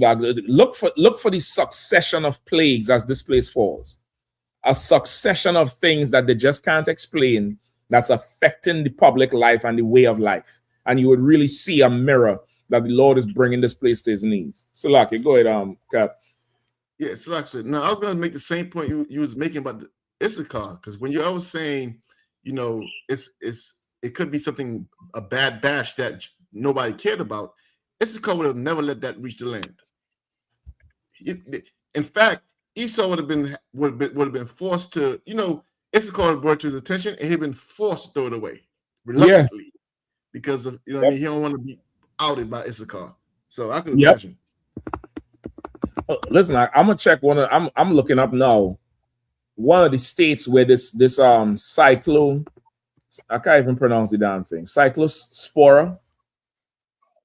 I'm looking up those states. Say again? No. No, you go ahead, Cap Salaki. No, go ahead, Cap, please. No, I was going to try to pronounce it, but nah, I ain't going to waste my time. I just saying cyclone. The stomach cyclone. I want to look at these states and see the rate of ice in these states. And if ice was plaguing these states, brother, you should have let Issachar deal with the vegetation like he always do. That's right. You ain't had no problem with vegetation probably since the 20s. And now, 1 year into you deporting everybody, you have a disease that destroying your body that comes from the vegetation. There got to be a correlation somewhere. You all help me out. You all in the chat. You all be Googling. You sisters, you all Google and find all kind of stuff. Go on there and find the correlation between the rate of deportations and ICE operations in these states with cyclosporia, or at least the states where the greens are coming from, the lettuce, and I think it's only lettuce, right? Or is there anything else? Go ahead. Yeah, and you remember a couple of weeks ago we was talking about, this man putting his hand, in any former gardening or former, growing vegetation, and Daisy outcome of it, and we say this right here on the same show. I believe probably Captain Kahan, myself, Captain Kazak Aima. Remember we say this a while, just a couple of weeks back, and look at what's happening right now. You see, this man, he had dirty hands. Hands dirty. So he put any hand on any sort of vegetation again. Daisy end result. You know what? I remember it. That was the show where we was talking about when Trump went to do that interview in front of the John Deere tractor. That was that show. I remember he got up and he said, "How dare you?" And he abandoned the interview. He was talking about how he had to use the bathroom himself. That he just abandoned the interview. I remember, I think it was both Kahan and Kazak was saying, like your hands too dirty, nothing could grow around you. And look at this shit here. Well, I guarantee you there's some correlation with the fields was left unmanned. There was not a man to till the ground, like in Genesis. And they put some old meth head lazy devils up in there, and they just let the shit get contaminated up. Contaminated with, I don't know if they run the cows through after not cleaning the troughs, because to run a farm, you have to have a certain amount of cleanliness. It might seem like a dirty job or profession, but it's a great degree of management and cleanliness you have to run that farm. You get the point? You got to watch for certain things. You can't, have these boots and walk over here with it. The water supply got to be different. This got to be watched. That got to be managed. This got to be cycled. And I would imagine if this car ain't out there doing it second nature, you get some more crackhead from Iowa. Of course, you're going to get shitty lettuce. Of course. You're going to get something with something nobody know how to pronounce. Yeah. Go ahead, please. Just after saying, they're skipping a step. Lazy the white man is. Exactly. You're getting rid of Issachar. You know what I mean? Esau is not taking his time to do anything. He may just cutting them leaves, throwing it in a bag and bagging that joint up. And sending it to the grocery. Listen, and Cap, they would have to cut costs because Issachar was working for little to nothing. If you had to pay these meth heads to come on there, they ain't working for what Issachar working for. No. So now you have to cost. So you might eliminate some stage of the production where they wash it in a certain chemical, or they leave it out under UV light. I don't know, to prevent this thing from happening, and this thing just go out of buck wild. I'm really interested to see the correlation with the states. Yeah, or at least where the supply is coming from. I'm really. See it. This because it's saying it's a parasite. You know what I mean? It could come from a human, which means if it has to come from a human to get on that, you could eliminate that by a process of maybe washing. And we as as God chosen people, you know what I mean, washing and cleaning something. You know what I mean, you ask a white person how to cook chicken. They'll just tell you take it out of the bag and throw it in the fucking pan. So like, you understand? Yeah. When it comes to us, we take it out of the bag, we wash the meat, you know what I mean, put a little lime, a little vinegar in it. Yep, that should have a salt and vinegar. Yeah, that should have it has a process of doing. And listen, Cap, we was just talking about how infantile the oppressor is with the explosive diarrhea. You know, these oppressors will pee in water as a joke, defecate in water as a joke. Who knows if this is all that involved? You get the point? Because really, this is like a glorified food poisoning, that this parasite, it not coming out of you like a regular food poisoning, like a regular, what's the one that gave food poisoning? Salmonella? I think salmonella is a food poisoning one. This ain't that salmonella.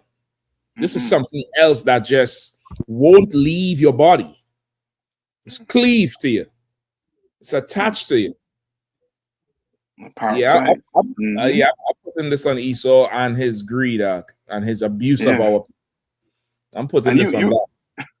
You're right too. That video you had up with that boy on the boat when he's like, I just want to catch the fish. Right. I can't. No, I just want to catch it. What the hell? You just want to catch it. Mm-hmm. You know what I mean? The brother trying to explain to him what's that for. You know what I mean? Them thing protected. He don't give a fuck about that. Yeah. He don't care. He don't care. You know what I mean? He don't care. So let's run, man. What else we got? Let's get a few more stories before they meet us. So, like I said, do we have the story of the cat's wife that came out? The ICE agent who unalived the brother, his wife came out and said he had a history of violence. Was that in the story? Hold up. It's okay. You could probably Google it, but let me see if I could I want to pull the audio out. The audio is the heavy part of it. The audio with you could Google the story, but there's an audio. Let me see if I could find the audio where she's talking about, I think the one where they throw the child through a damn coffee table, bro. Hold up. Let me see if I can send that link for or put that link in the chat or send it for somebody. Y'all bear with me. Let's move to another one in the meantime, all right? You don't want to do that Ryan Clark one? Yeah, let's do that. I think that's a big one because this brother is known, right? He was an ex-NFL player or something like that. Come on, Soccer Warrior. This right up your alley. You and Zach, you got to bring it home with this one here. You got to explain to me why he get fired. Come on. And that's it. Hold on, Bridget T91 or 9I, I'm not sure, said the states are Michigan, Texas, Ohio, New York, Kentucky. And I know some of them states was definitely plagued by ICE. Absolutely plagued by ICE. So, I mean... Which one was the Haitians? The Haitians was in Minnesota. Ohio. Yeah. Oh, boy. Oh, and remember, the devil who owned the factory said they come to work on time. They're not high. They stay at their stations. Well, I wouldn't doubt at the root of this cyclosporia is ice. Ice done contaminated the thing. Dirty ice. I wouldn't doubt it, brother. I wouldn't doubt that thing there. Well, let's see. Y'all gonna know. Y'all gonna know if Commander Johnny Hanna ain't raising up prophets who could dissect something out. Y'all had this DOJ and the FBI and the CIA wasting weeks to find Nolan Wells. Just give us the case. We'll figure it out. We sit out here in a council with some jack and find the murderer in the morning. We find the murderer. We find the nigga who wiped the phone. We find the nigga who paid the bondsman, who paid the cop for the bad report. We'll find that shit in the morning and still have some jack left over for you. Count on one concert. Yeah, please. Let's get something else. I'm gonna find the story with the ICE agent. So yeah, Ryan Clark, ex-NFL football player, he got fired from ESPN. Okay, one more if I could. Arawadia said those are the hardest hit states. Adding on sources say 41 states are suffering right now. I think this is Lord. The Lord is saying, okay, Mashak, you're right. You want to hurt our people? I want to say they was getting the cyclosophoria from eating Taco Bell. Like it's like a bad joke, Rock. It's like an ironic joke. You wouldn't support the taco truck because he don't speak English, so you go Taco Bell because that's your commercial. No problem. Visit the bathroom. Go on. Yeah, I mean, I'm waiting for the stories. Go ahead, Akim. Salakia. So yeah, Ryan Clark is an ex-NFL football player. He's been on ESPN as an analyst for a few years now, and the brother got fired. And so ESPN over the last few years they've been doing rounds of layoffs, right? So they cutting back on some of their staff, cutting back on some of the people that they have on TV, and so they did a mass layoff Tuesday. But Monday, while they had one of their shows going, the news slipped out that Ryan Clark had been fired. So because somebody leaked the news while he's live on the air, it get posted online. Ryan Clark has been let go by ESPN. So like he's on the air during the segment end, the news pops up online. They come back on after the commercials. He ain't on the stage. And it was like the way that they fired him was so disrespectful because there's other ESPN people that they let go, white, of course, that have been with the company, and they celebrated them, gave them a send-off at the end of their show, let them do one last broadcast where at the end of the show they get to say goodbye to everybody, and I appreciate all the years I did the show and been on ESPN. Thank you for the opportunity. These other people got their opportunity to say, get a respectful goodbye. But with Ryan Clark, he on the air to start the show, it get posted online, he got fired. They come back from commercials, and nigga ain't nowhere to be seen. So everybody, the reason why it's such an uproar is like, why would you disrespect this cat like that? Like you couldn't even show him any honor with the way you laid him off. You completely disrespected him, completely, shamed him. And then there was reports that came out that the reason that he got fired was because of him checking. So there's a show that come on during the day during the football season. It's called NFL Today, right? And they have the former players on the stage, and they have reporters on the stage. So as they having a conversation about a game that happened the night before, one of the cats that never played football is going against all the former players. The players are explaining what happened in the game and what happened with the players, and it's not a big deal, man. You know what I'm saying? During the course of the game, this happens, that happens. And the white dude is like, nah, I ain't trying to hear none of that. He choked. He didn't do his job. And they like, dude, like, you never played the game. You don't really understand what we're explaining. We all have played the game, which is why we're all saying the same thing. You being somebody that's never played, you can't really understand what it is we're saying. So really, you should just like check yourself and do is like, nah, you can't dismiss me like that. You can't just say because you guys played the game and I didn't play the game that I'm wrong for what I'm saying. And it was like, yeah, I can because I played the game and you didn't. But they tried to say that was the reason he got fired when that happens all the time on ESPN when it comes to people who actually played versus people who just report on the games. So for them to even try to put that out like this is why he got fired, it still doesn't explain the way that you disrespected him on his way out the door. You know what I'm saying? And it just really goes to show you that you could be successful.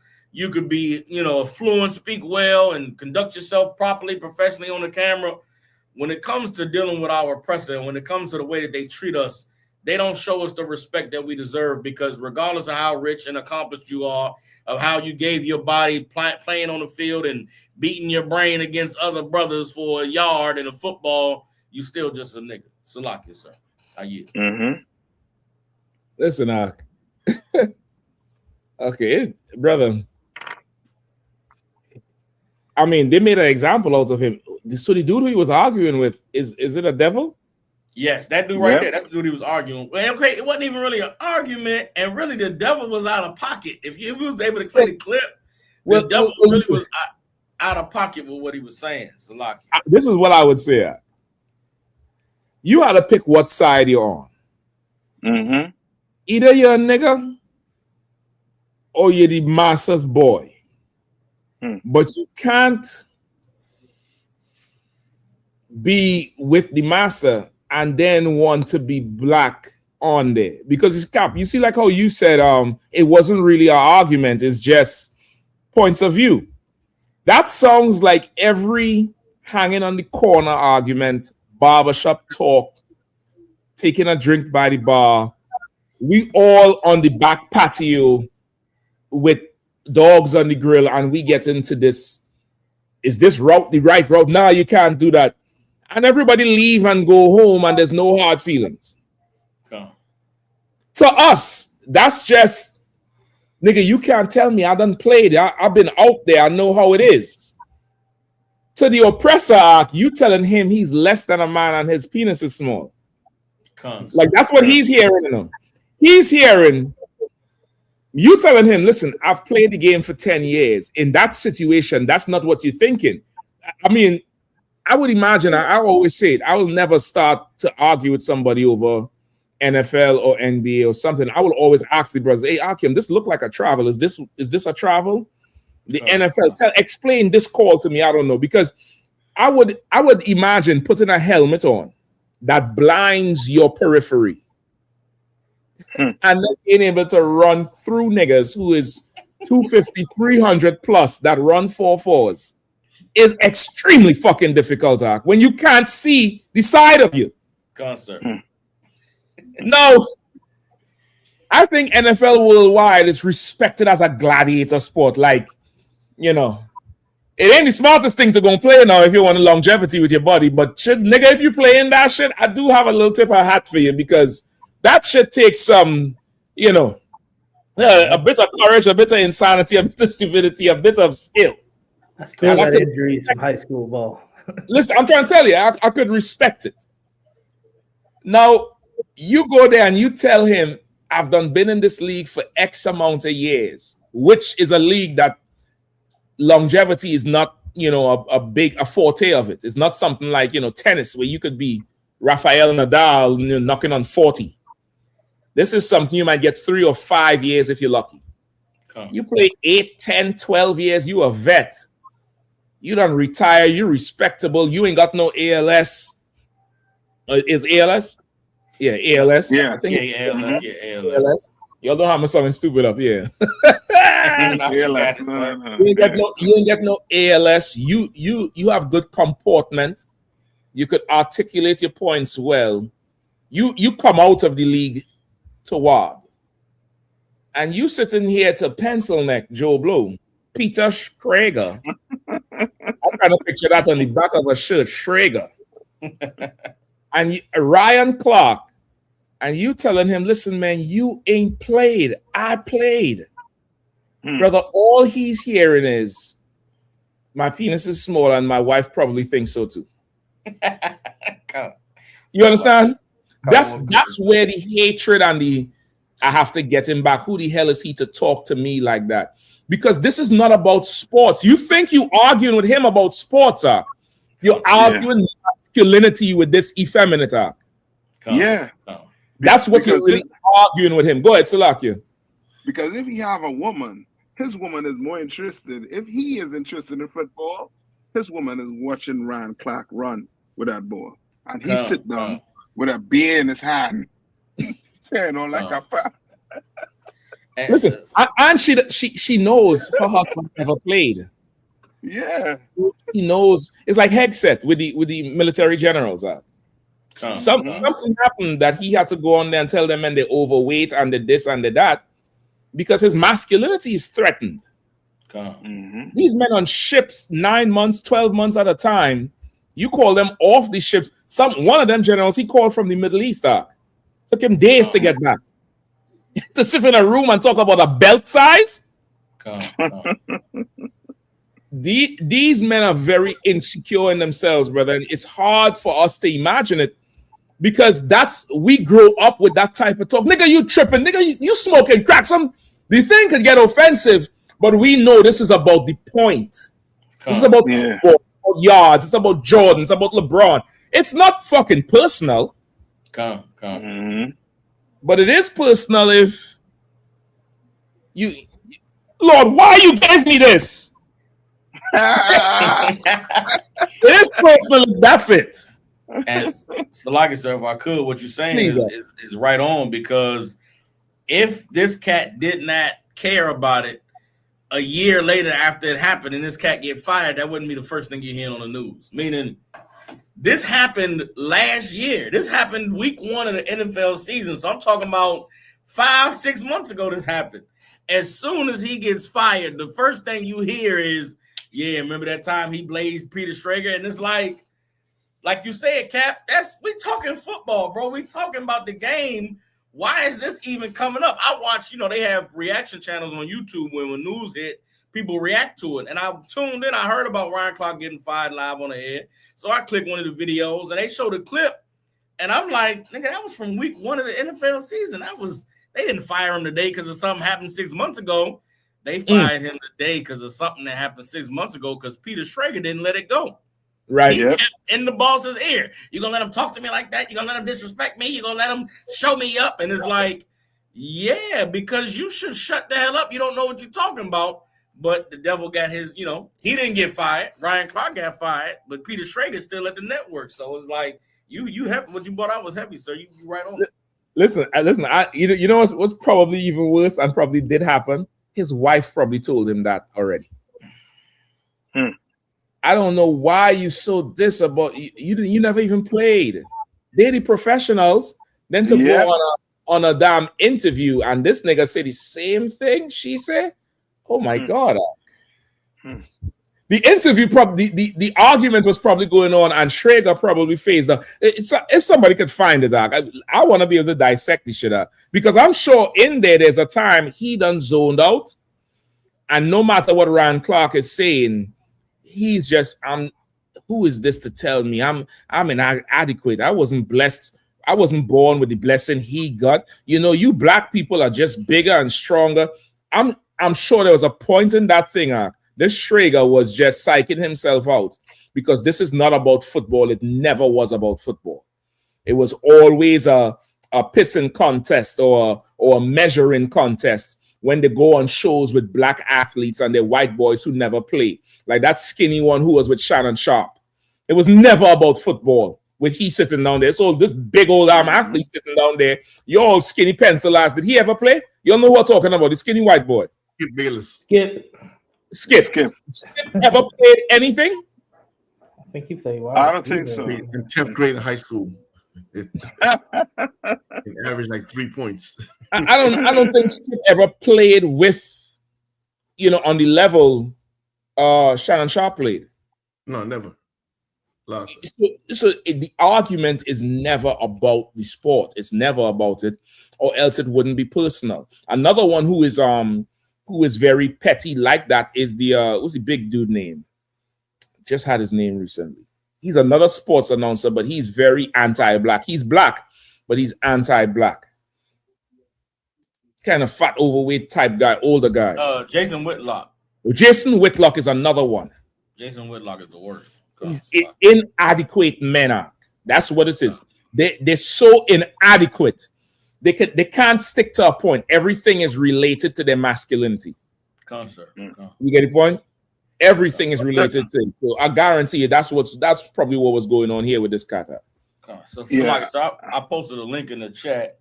Go ahead. It shows the whole back and forth between Ryan Clark and Peter Schrager. If you click the link, it starts at the 1 minute 20-second mark, sir, and it got the whole thing in there. Okay, I think Kazak posted one too. Kazak, yours is the same one? Yeah, Kamaka, sir. It starts immediately, but it's a shorter version. Hold on, let me play yours first then. Let me play yours first. It was a shorter version. And if we can't get it there, we're gonna go get the damn hold on, how do I get the audio?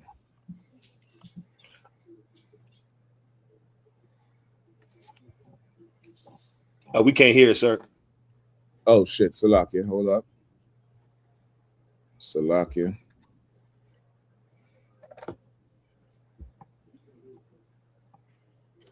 In the game on 2nd and 11. It was the one target. He runs the out route. You wake up this morning saying AJ Brown had a better day than CeeDee Lamb. But you know what you wake up saying though? AJ Brown's team is 1-0. Of course, right? Like that's what I get it. But the thing is this though. And we shouldn't do this on TV. And so I apologize if people think this is rude.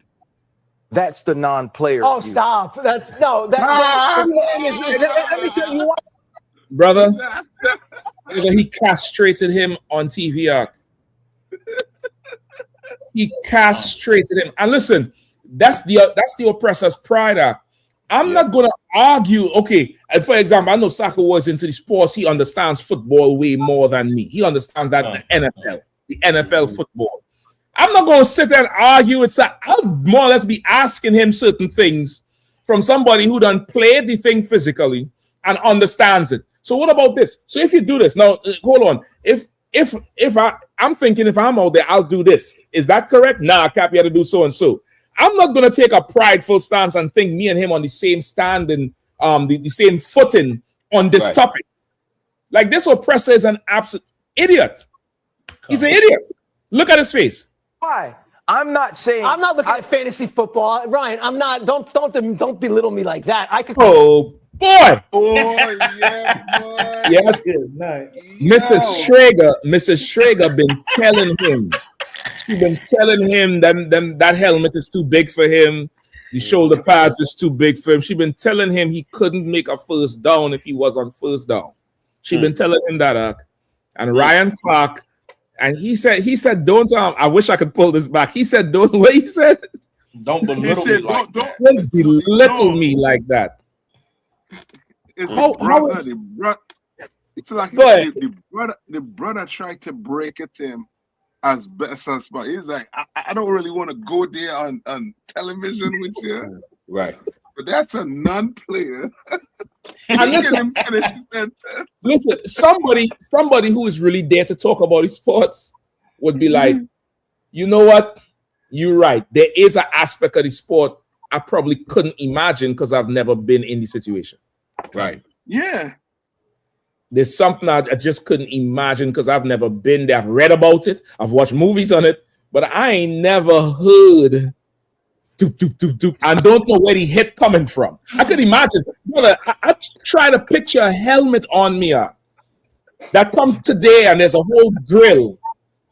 And you have these pads on and you don't have the peripheral. The Lord gave you, a certain, wide span. It's more than 180 when you really look at it.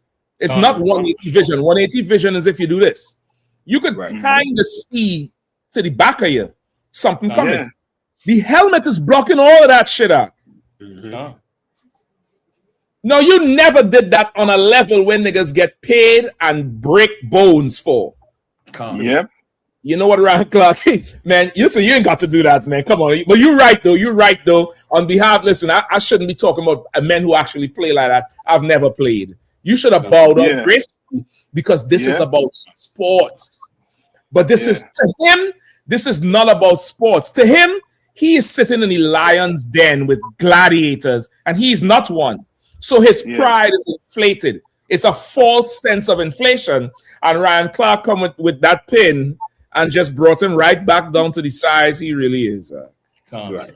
The size that wife is not really, she ain't excited about no more. She ain't, she had anticipation, but when he put it on the plate, she was like, this is the main course. Right. This is it. That's it. Does it grow or does it show? Which one? Oh boy. It's a lot deserved. Please, and just this video, like you hit the nail on the head. Like the goddamn arrogance, knowing you've never done what these men have done, and to sit and think your voice is equal as the men who have actually, like this. To me, this sums up Esau in a video. Yes. To me, this, and I remember my pops. My pops wasn't really into sports, and I look back and like he always was like ahead of like looked at things different. We be watching, me and my brothers trying to watch the playoffs. Why the hell some scrawny white man got to be the referee? Like we not thinking about it. Like, but he like these look all these black men strong, top of their game, and then some puny white man decides what is acceptable and what's a foul. And and younger, I was annoyed, but I was like, he was looking at it for the power dynamic, where it's like, how the hell are these men who could never do what these brothers are doing, right, have power over them in this dynamic? And it caused me to look at that in every way. This is on the this is on the job site. Yeah. This is like this is everywhere, where some devil has the arrogance to look at you and think he's on the same level as you, with none of the talent, none of the skill, none of the ingenuity, and then get offended when you call out the reality. That's not a player in you. You're thinking like that because you never played. How dare he get offended? Exactly. So go ahead, sir. No, you so right, Doc. Like, you're thinking like that because you never played. It's like, how could I describe it? It's like, I don't know, bro. There's so many things where you talking about something and you ain't never really lived it. You ain't never really been there. You ain't never really understood it. You don't understand the dynamic of the decisions a man make on the field. No, you don't fully get it. And there's so many sports analysts who will always pepper a statement with, when they're criticizing a play or some mistake an athlete made, they'll say, well, listen, with all due respect to athletes, I know they work hard and it's difficult to be on the field. We have the 2020 vision of being in a booth, eating, drinking, watching replays. But this athlete had a split second to decide. He's tired, he's winded, she's tired, she's winded. So you have to understand that. Then they'll go on to criticize. Even that is a show of respect from an athlete who played the sport. How much more should you be a little bit more humble with your opinion when you've never, ever got in the ring? Right. You've never, ever got in the ring. And then you get so offended talking about belittle you. Because to you, you've counted your manhood short when you look at these men. And you counted your manhood short because your manhood is short. That's why. Because if you counted your manhood short based on the sport, you would have digressed. You would have conceded. You would have said, you know what, you're right, because it was on the sport. Right. But you feel belittled because you count your own manhood short because Mrs. Schrager said you're short. Right. She said you're short. Shortstop. Yeah. No, go ahead. No, I just want to finish up the point too, sir. Oh, Salaki, go ahead, please. No sweat. So it just go back to the scripture where it says, "Consult not with a coward in matters of war." Yes. It's the same thing. It's like I remember white people, when the soldiers would come back and they would talk up when certain war crimes came out, the stuff that was happening in Afghanistan and Iraq. A lot of the argument from these patriots was, you're not a soldier. You don't know you don't know the decisions. I mean, hell, they say it with the police. Right. They said when the police kill Black and Hispanic men, you don't know, you don't wear that badge. You don't know what it's like to put on that blue. And everybody now has to understand it. Like, we have to concede to that. Right. Well, I guess you're right. I was not a police officer. Nigga, the hell with that, nigga. Don't belittle me like that. Don't belittle me like that. If Schrager could feel belittled, then don't belittle me like that. That's either Schrager right or we wrong. Which one it is? Exactly. Listen, I want to pull another one for this one here. Obadiah verse 2. Behold, I have made thee small among the heathen. Thou art greatly despised. Behold, Schrager, the Lord made you small, not Ryan Clark. Right. Yeah. God made you small among the heathen, Schrager. Right. Couldn't fit in that helmet. It was a pin-sized helmet. Go ahead, Salaki Cap. And as I think somebody brought it out that these are this whole thing, is America in a nutshell. Like, you clearly see these people in no way in form is in shape to be in leadership. No way whatsoever. And also too, as a saying, Cap, more than likely they've been going at it when the camera's off. You know what I mean? And that brother choose the right time to deal with him and let him know his place in the sport. You understand? That's why he used the word. Yeah, I mean, why belittling me like that? You understand? Because everybody around there know he likes to run his mouth. Like he played. And he never played. He So never he should played. just shut up. And listen, you're right, Cap, because he's one of the main anchors. That's why if you know how they seat them, the ones in the middle is the main ones. And the ones on the periphery is like, you know, your backups or your subs or whatever.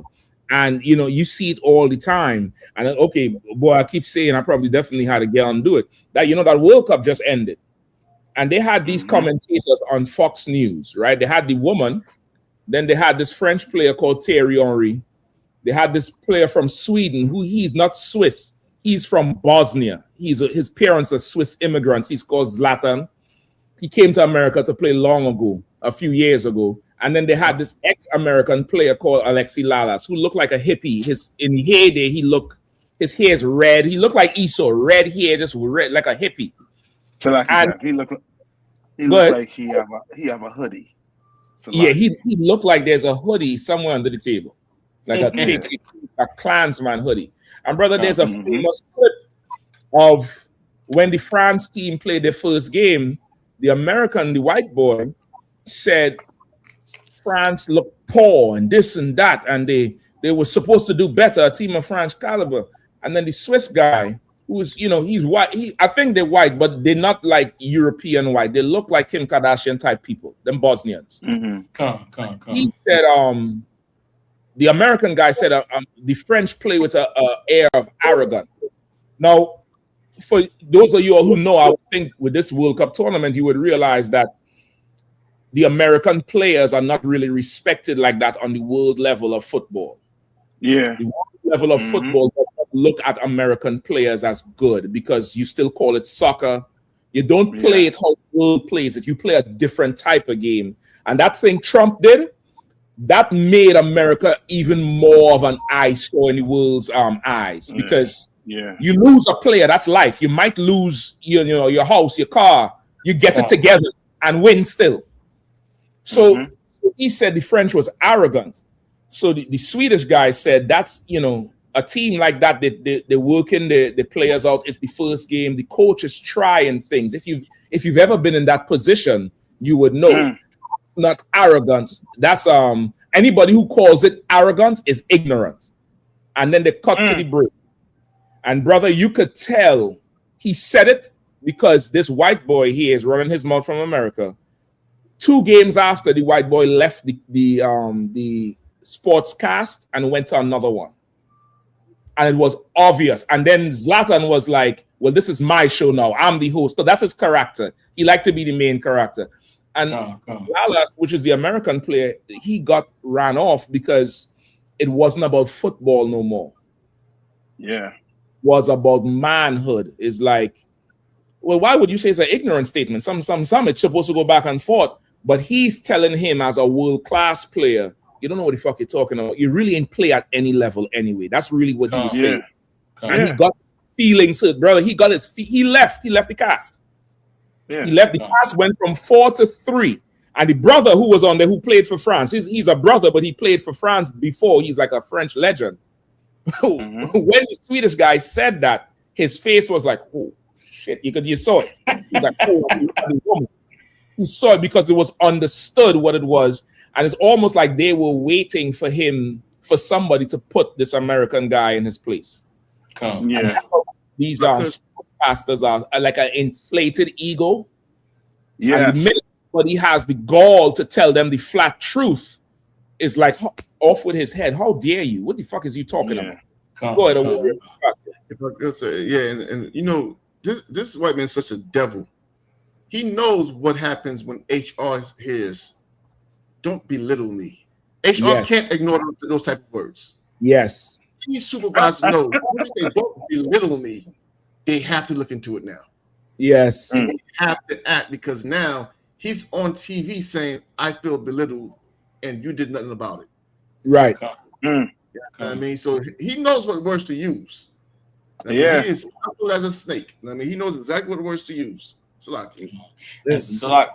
could, sir, to go back to what we started the show off, talking about how things become so normalized in American sports. That's always been a thing that black athletes have argued with about the media, which is why now there's such a big push for a lot of athletes to have their own podcasts and to be able to talk to the public and use their own words, because for years the thing has been, how do we have these people critiquing us and talking about our performance when they never played the sport? Right. For many years, all the way back to the days of Walter Cronkite with Muhammad Ali. Is like, how these cats critiquing us, writing editorials in the newspaper, and they don't even know, they never played the game. And exactly. So in on ESPN, that's why introducing players into some of these shows was a big thing. Maybe about 20 years ago, it was a big deal because a lot of these players had bad relationships with these media people, and it stemmed from things like this. They want these athletes to dumb themselves down, to pretend as though the opinion of somebody who never played is on the same level as somebody who actually did it.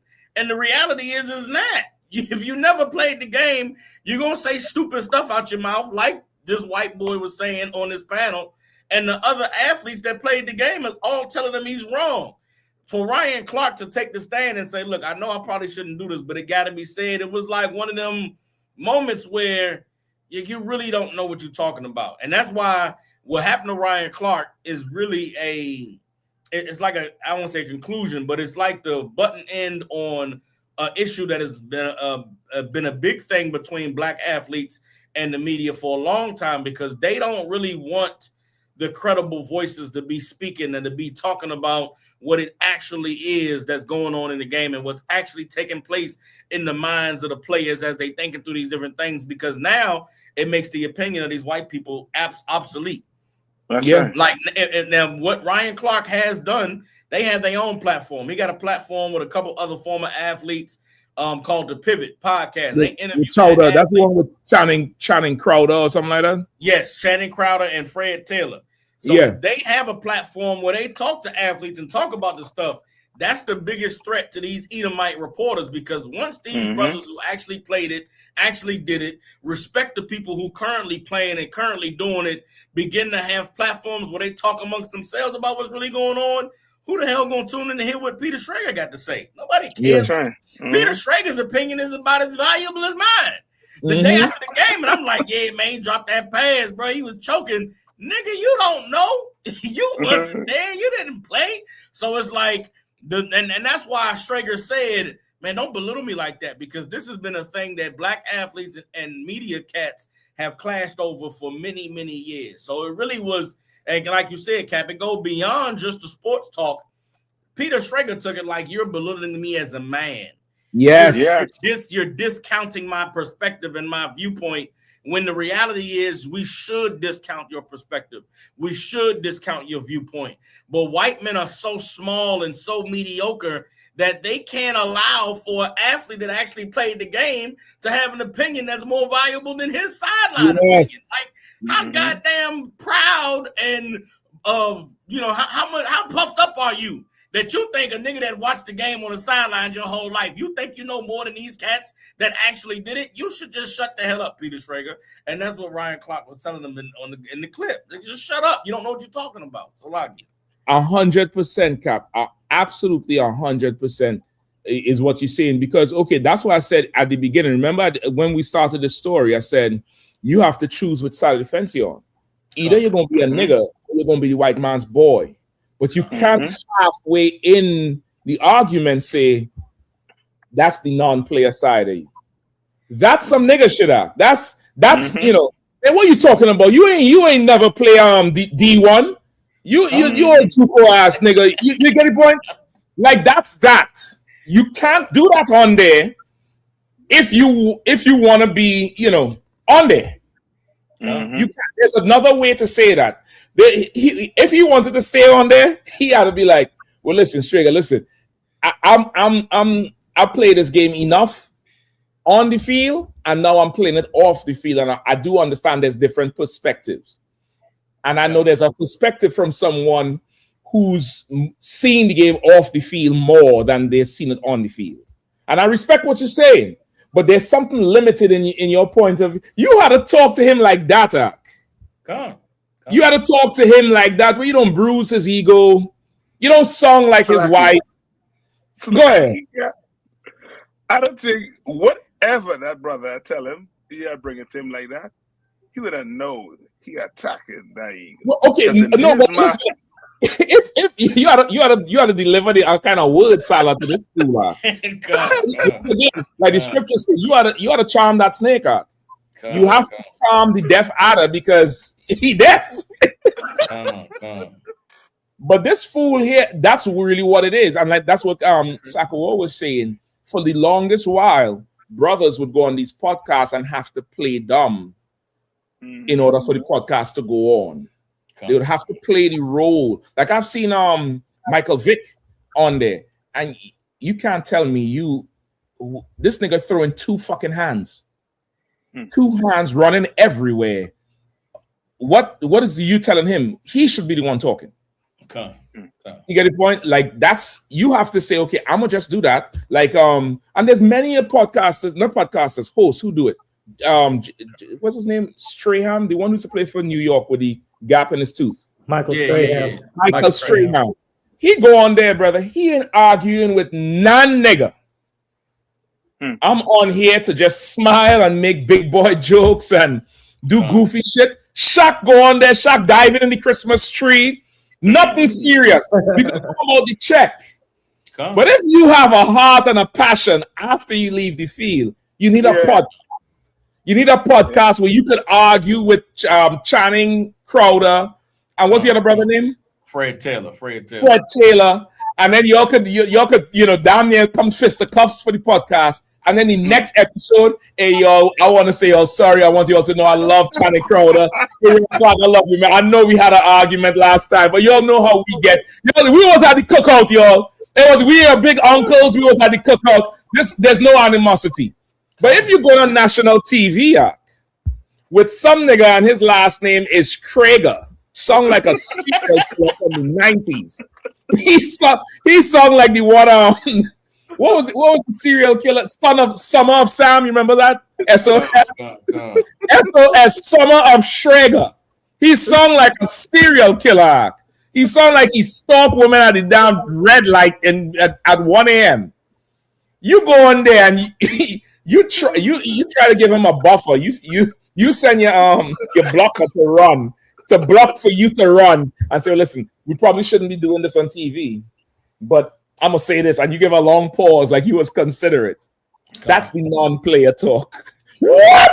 Non-player? What do you mean?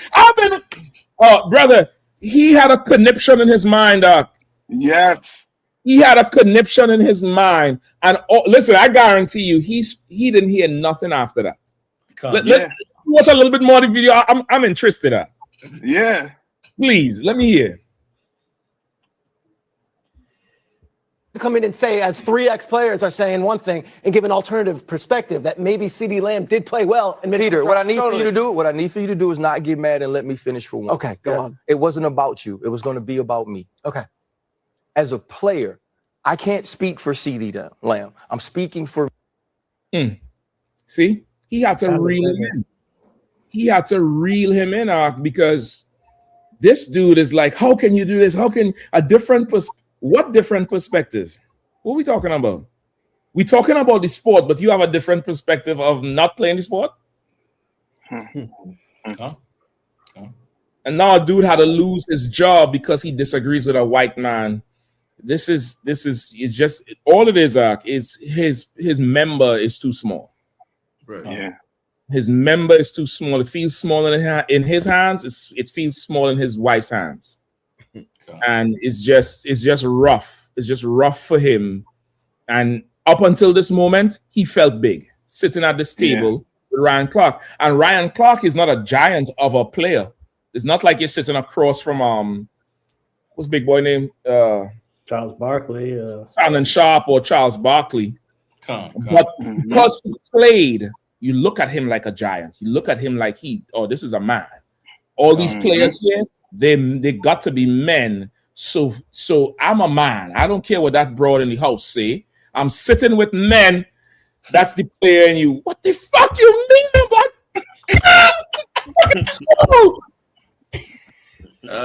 He probably went and get a whole psych evaluation, 6 months of PTSD, and took that into HR, and they had to let him go because this white man was belittled. He didn't even say disrespect. He said, "Man, how are you gonna disrespect me like that? Come on, man." He said he feels small because he is. Yeah, Salaka too, sir. Come on, Cap. And it makes sense for him to have to fire Ryan Clark, because the reality is the viewers of sports and these shows resonate with the small man versus the actual player. Like these white men sit on their couches and sit in bars and they marvel, and it's a homoerotic thing. Right. There's somebody wrote a whole homoerotic the way white men watch sports, black and Hispanic men in sports. Like these white men sit and watch these players, and they have a quote unquote love-hate relationship where it's like, I hate that big nigga. Yep. Boy, look at that. Boy, look at him run though. Like it's real twisted and it's sick. And every white man believes that they have an opinion, their opinion about what the talent of these black men matters. Right. It's like you'd be so shocked to hear the conversations of these white men at a bar watching these games. And I'm like, look at these losers at this table. Look at these impotent, weak, pathetic losers. Damn, because I hear I would in about 25 years, impotent. God damn. You're resurrecting some old school biology. That's what they are, sir. Little and impotent. And the way you hear them talk about these talented, blessed by God black men, you would think, and what the hell? Like they in their mind, they are on the same level. And so it makes sense why they would have to fire this. And this cat, I'm looking at his nose. His last name is Schrager. I'm looking at his nose. I think he might be one of the small hats. But What kind of hat? What kind of hat? A small hat, sir. A small. a little hat. Listen, it's so small. It had to have a W after the A and before the L. A small hat. you know the Roger Rabbit meme when he said no. Yeah. Did that meme to say small hat? Small. It's not a small hat. That's a little too, that's too short. You gotta lengthen that shorter. It's a small hat. Right. Like this cat, like white men resonate with him where they think their unqualified opinions matter. And again, this translates to every aspect. Even how Captain Sakawa was saying how like this has been a thing where athletes know they have to like concede. That's us at the workplace. Like that's us in everything that we do. We have to constantly concede to a people that we know we're better than. And I see why that scripture when the Lord said, I will make you jealous with a people that are not a people. That's our life. Because how the hell, like imagine you an athlete, a top of the notch athlete, and you looking at fat, disgusting white boys cheering and booing you. Like I can imagine the psychological, like I would love to study that, the psychological impact it has knowing you are the top class of physical prowess in the world. Yeah. And you have to watch ordinary weaklings. Like if I was an athlete, if I was these cats, I would have a Homelander complex. I ain't gonna lie. Like, look. I'll just kill all of you. Hold on, let me say it. You can't have a Homelander complex because he was another small man. Right. He was another small man. Right. Yeah, listen, it's like what you're saying is so heavy because you remember that Golden State Warriors. Remember that fracas they had in the NBA, where it was some small thing that sparked it. Where World Meta Peace went in the stands and they beat up this fan, and the rest of them jump in, and that was a turning point where it's like, okay, these is superior athletes, these superior people. This is like this thing is 7 feet tall, 200, 300 something pounds benching and whatever. You looking at him, you think this is a character on the TV. It's not. I think one of them spit on him or they threw something on him. Popcorn and soda. Popcorn and soda. And he went after them. And that's, as you say, the complex. Like you sitting in the stands, you can't do 10 suicides. These niggas doing 50 before lunch. Come. You know, you understand? These are superior athletes. There's an interview with Michael Jordan talking about Dennis Rodman and how Phil Jackson would let him go off on these benders because Dennis needed it. Like he would allow Dennis 2 days off to go wherever and do whatever the fuck he wants. And he could come back because when he comes back, he's playing. But if you don't let him loose, he's not going to play like how you want him to play. Instead, he disappeared for about 3 days right after the game. And they didn't see him until the morning of practice. And nobody saw Dennis that morning. They show up in the gym. Dennis comes to the training thing off a plane, not from home. Gets changed and outruns them all in the gym. Outruns them all. And Mike was saying how that day we knew you have to let him go. Needs that type of thing. Now imagine you go off on a weekend bender, drink your ass or fuck your ass, excuse me, have a ton of sex, drunken orgy sex, whatever it is he was doing. But this is the time he with Pamela Anderson and all them models. And you come back and you outperforming men who sleep all weekend. Now you sitting down there with a 6-pack of Miller Lite and your buddies from high school that you almost made the state championship final. If it wasn't for that knee, that when you were supposed to cut left, you slipped on the 5th yard. You all remember the play, and you're going to drink a beer on that 5th yard line every time you're bored. And you want to talk about fucking Dennis Rodman? And Cap, you know all the statistics. Yeah, and you got everything down packed. And you see somebody who's this high should do this and do that and do that. And you want to talk about him? You've never played. And if somebody there tells you, well, listen, you know, where did you play? Oh, you know, I got this injury, something. You know, now don't belittle me. What are you talking about? What on earth are you speaking about? I thank the Lord I was born black. I thank the Lord I was born black and Latino and Native Indians. Well, I don't have to worry. I can get an argument with a brother over LeBron or whatever, and that shit is about LeBron. You ain't throwing stats at me trying to grow your manhood. You might go to the bathroom and take a peek to see if it grew. Because all the testosterone that was flying around. You was trying to get a piece of the testosterone in the room. You're so weak out. Listen, like, we need to be in charge of this earth, brother. That's all I can say. You have a president telling Iran, I'm going to hit your heart tonight. And some white boy, 6 months later, he's belittled. Oh, brother, his marriage probably suffered that. His marriage probably suffered. So, like, oh, one more clip back. So like, this is a backup what Captain Kazak and Captain Zaka War was saying. One more clip. I know you all remember this one. Hold on, can you all see it? Not yet. Lies or not yet. Oh shit! Let me share it up. Oh, yeah. Come on. You hear the crowd, at least a good part of it is in an uproar because they felt that you took shots at him unfairly after you went together in the ring, made up for the headbutt, and then you poked him. What's your story? First off, I want to thank God for this victory, because without God, all this wouldn't be possible. I want to thank my team. I got hit with a dirty shot, and it's protect yourself at all times.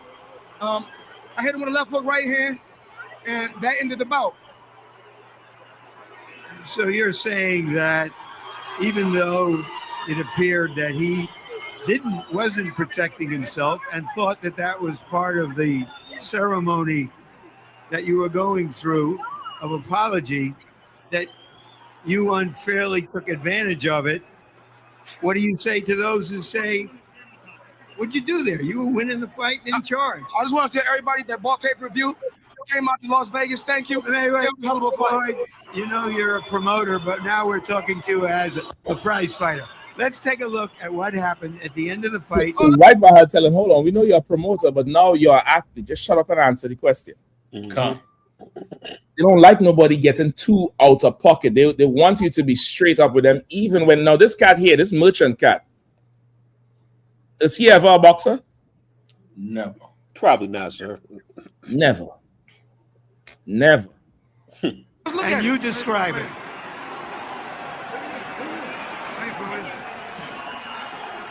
We touch gloves. We back to fight hook. Right hand. And that's all she wrote. So for you, it was just an automatic response. Let's get on with the fight. It's protect yourself at all times. He done something dirty. We're not here to cry and complain about what he did dirty or what I did dirty. I was victorious. If he want a rematch, he can get a rematch. You were in charge of the fight. You were aggressive and trying and taking advantage of what you saw as a flaw. You know what I'm gonna do? Because you don't ever give me a face shake. You know that? So I'm gonna go and let you talk to Victor Ortiz, all right? I'm through. They put somebody else up and give me an interview. What are you talking about? What are you You talking heard him. You never give me a fair shake. HBO needs to fire you. You don't know shit about boxing. That's right. You ain't shit. That's You right. got shit. I wish I was 50 years younger and I'd kick your ass. You gonna do shit and do nothing. Yeah, that's them. I was 50. That's them. Slacky, go ahead. No, I put something in the chat. I don't know if you could play it. Is the scene with Terrence Hall when he walk in the locker room with the boys and them, and they were saying they're scared. Oh, Lord. Listen, even that last part when he said, I wish I was 50 years younger so I could kick your ass. It's the fantasy of the manhood again. Yeah. It's the fantasy of just the manhood, like, yeah, damn, I wish I could even just get in there and kick your ass and do. This is about the fight, the punches, how it reached to me and you, because that's what it's always been about. Always been about that. It's always going to be about that. It's why they used to cut our ears and rod and breast off and testicles off in a lynching. Right. Because it was always about the manhood. Damn near some of them lynching stories you read Without Sanctuary, brother, and 100 years of lynchings. Them brothers ain't cry about the shit out. Some of them brothers went down manfully. There was one brother they chained down. He broke the chains in the fire. They had to knock him out, chain him back, and then light the fire. And he didn't scream. They said that was the real chilling thing about the lynching. He did not scream. Now, to a white man, he know he's small. Because he'll start to beg at the sign of death. Not facing at the sign of death. So that's what's his name? Homelander in the end. That's Homelander right there. Right. Yeah. Homelander offered the Bubba special at the sign of death. he offered the Bubba special. Right. Let me play this one here. Last one for you back. Come on, y'all. Why y'all still sitting here? The game's all about to start. Look, there's 10,000 white people out there that think that we ain't good enough. You know what? We ain't. All of y'all feel like that? All the years in this country, the black man has been spit on, kicked, drugged through the mud. But I've got two things I can tell you. Number one, win or lose, I am so proud of y'all. Number two, you're gonna win. Yes, that's plain and fucking simple. You're going to win. But them white boys from Hickory Tech. What game are we playing? Basketball, coach. What color is this game? White. Exactly. They're white. You're black. This is basketball. Am I speaking fucking Chinese? I mean, come on, people. You guys are 25-0. Yeah, coach, but that was against all black teams. That's the point. Y'all gonna kill those Caucasians. But coach, look at the fundamentals. The fundamentals, it doesn't matter. It's all the same when you're some cement foot troglodyte white boy getting dunked on with a big pair of black fucking nuts hanging on your forehead. Speaking of nuts, Lucius, come on up here, Lucius. Tell them, how long is your dick? I don't know, coach. Like a foot, foot and a half. Foot and a half. Foot and a half? Their arm ain't even that long. Well. Negroes gonna play basketball or what? Yeah, you Negroes. What's the matter? Did you realize you didn't belong in a white man's game, you Negroes? That's right. This isn't a game for Negroes. It's a game for good, honest white people. Not for Slakika. Negroes. Yeah, You yeah. understand? Them men looking just like Shrigger. Come on, let me see what's the clip up here. That is Schrager. Hold on. Can you stop it over? I want to pause it with Schrager. I want to pause it right when it get you. That's it. That's it. And that's Schrager right there. Yep. Good, honest white man. Negroes. There you go. Listen, with the hair on the shoulders, Art. Yeah. I mean, that's why he got fired, brother. He got fired because masculinity, you know, the black and Latino and Native Indian man is the epitome of masculinity. That's right. And every other man pales in our presence, and right. all that's on their mind is the member. Yep. And it's rough and it's tough. But shit, you know, 400 years of slavery, you know, the Lord got to balance that out somehow. You know, for us to survive this hell. You know, you reach down, you reach home from a long hard day of work, and you know what I mean, you get down there, well, at least I got something, you know what I mean? Something to help out in this. Now imagine you on top of the earth, you have bombs, you got stealth bombers, you go into the moon. Mm-hmm. And if I say you ain't played a sport that people get ALS and tear the ACL, you ain't played, that wipes out your existence. You're a fragile man. Yes. Very, very fragile man. And you shouldn't be in charge. We should be in charge. That's right. Yes. We should be in charge of the entire earth, because the standard we have, that's real masculinity, and the earth would be a better place with our standard of masculinity. You're too easily offended, your ego is too easily bruised, and you want to make somebody pay for something that God did, according to DJ Khaled. Don't be mad with me. God did that. That's right. Lord did it. Go out in the desert and scream at the tornado. Go ask him why. But I ain't got nothing to do with us. Like that to water for that clip back here, because that's why Ryan Clark got fired. Got fired because of that. You know what I mean? You all want to get the last one with the ICE agent? I think we right there on the time. We passed the time. Shit. Oh, you're good. You definitely could hear it at least. Because there's an audio. There's an audio of it. I could just definitely play the audio if that'll work for you. Yeah, that's fine with me. That'd be too All right, that's fine. And so, like I said, if I could, while you pulling it up, this goes Yeah. hand in hand with what we all was just talking about. This, what she's getting ready to describe with this ICE agent, white husband of hers, it goes hand in hand with the violence and the anger that these white men have, and it's so, like, a lot of people when they hear it, they can't fathom that the white man's severe violence and racism and hatred against us is simply reduced down to penis size. Like to them, it has to be more complex than that. Like, no, it can't be that. No. Oh, if you just understood that's it. That's it. That's it. I mean, like you said, even to bring out the lynchings, there's no need at all to even pull a man's pants down if you're lynching them. That's right. For you to pull a man's pants down and to castrate him and cut off his rod and his testicles, you're telling us exactly what this is all about. That's what this is all about. Yep. It's about that. And this is why these white men are violent.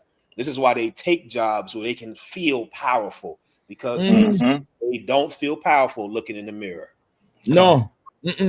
Listen, even though you remember the thing with the actor Terry Crews, where the producer grabbed his, you know what I mean? Why? Right. What's that about? Why would you do that? Because that's really for you, that's what matters. That's the end all and be all. Let me play this thing. Let me know if you all can hear it. Are you all able to hear? Live, sir. Yes, sir. Okay, hold up.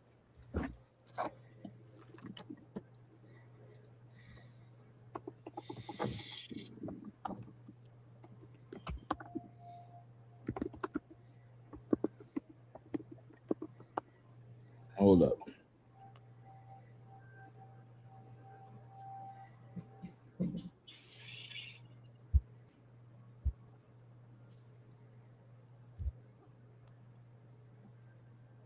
Hold on. I'm trying to find the damn thing. The main shooting.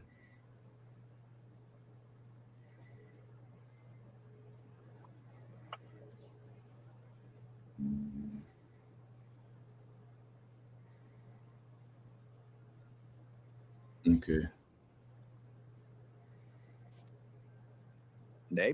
He's an Army veteran and a former police officer. What about now? You can hear now? Yeah. Hold up, huh? Now, on paper, those qualifications might make him an ideal candidate for the job, but his ex-wife tells NPR's Vanessa Romo he's a violent person who never should have been given a gun. Vanessa has this report, which describes allegations of assault. Ashley Brulette and David Brulette were only married for about a year and a half between 2007 and 2009, but she tells NPR. We had been together from age 13 to 20. So your entire childhood, you know him. I know him. The 37-year-old has identified her ex-husband as the officer who fatally shot Juan Duran Guerrero 4 times during an attempted traffic stop in Biddeford, Maine. NPR reached out to David Brulette for this story, but he did not return those messages. Ashley says the two of them haven't been in touch for months, but that changed on Wednesday when he called and asked for a favor.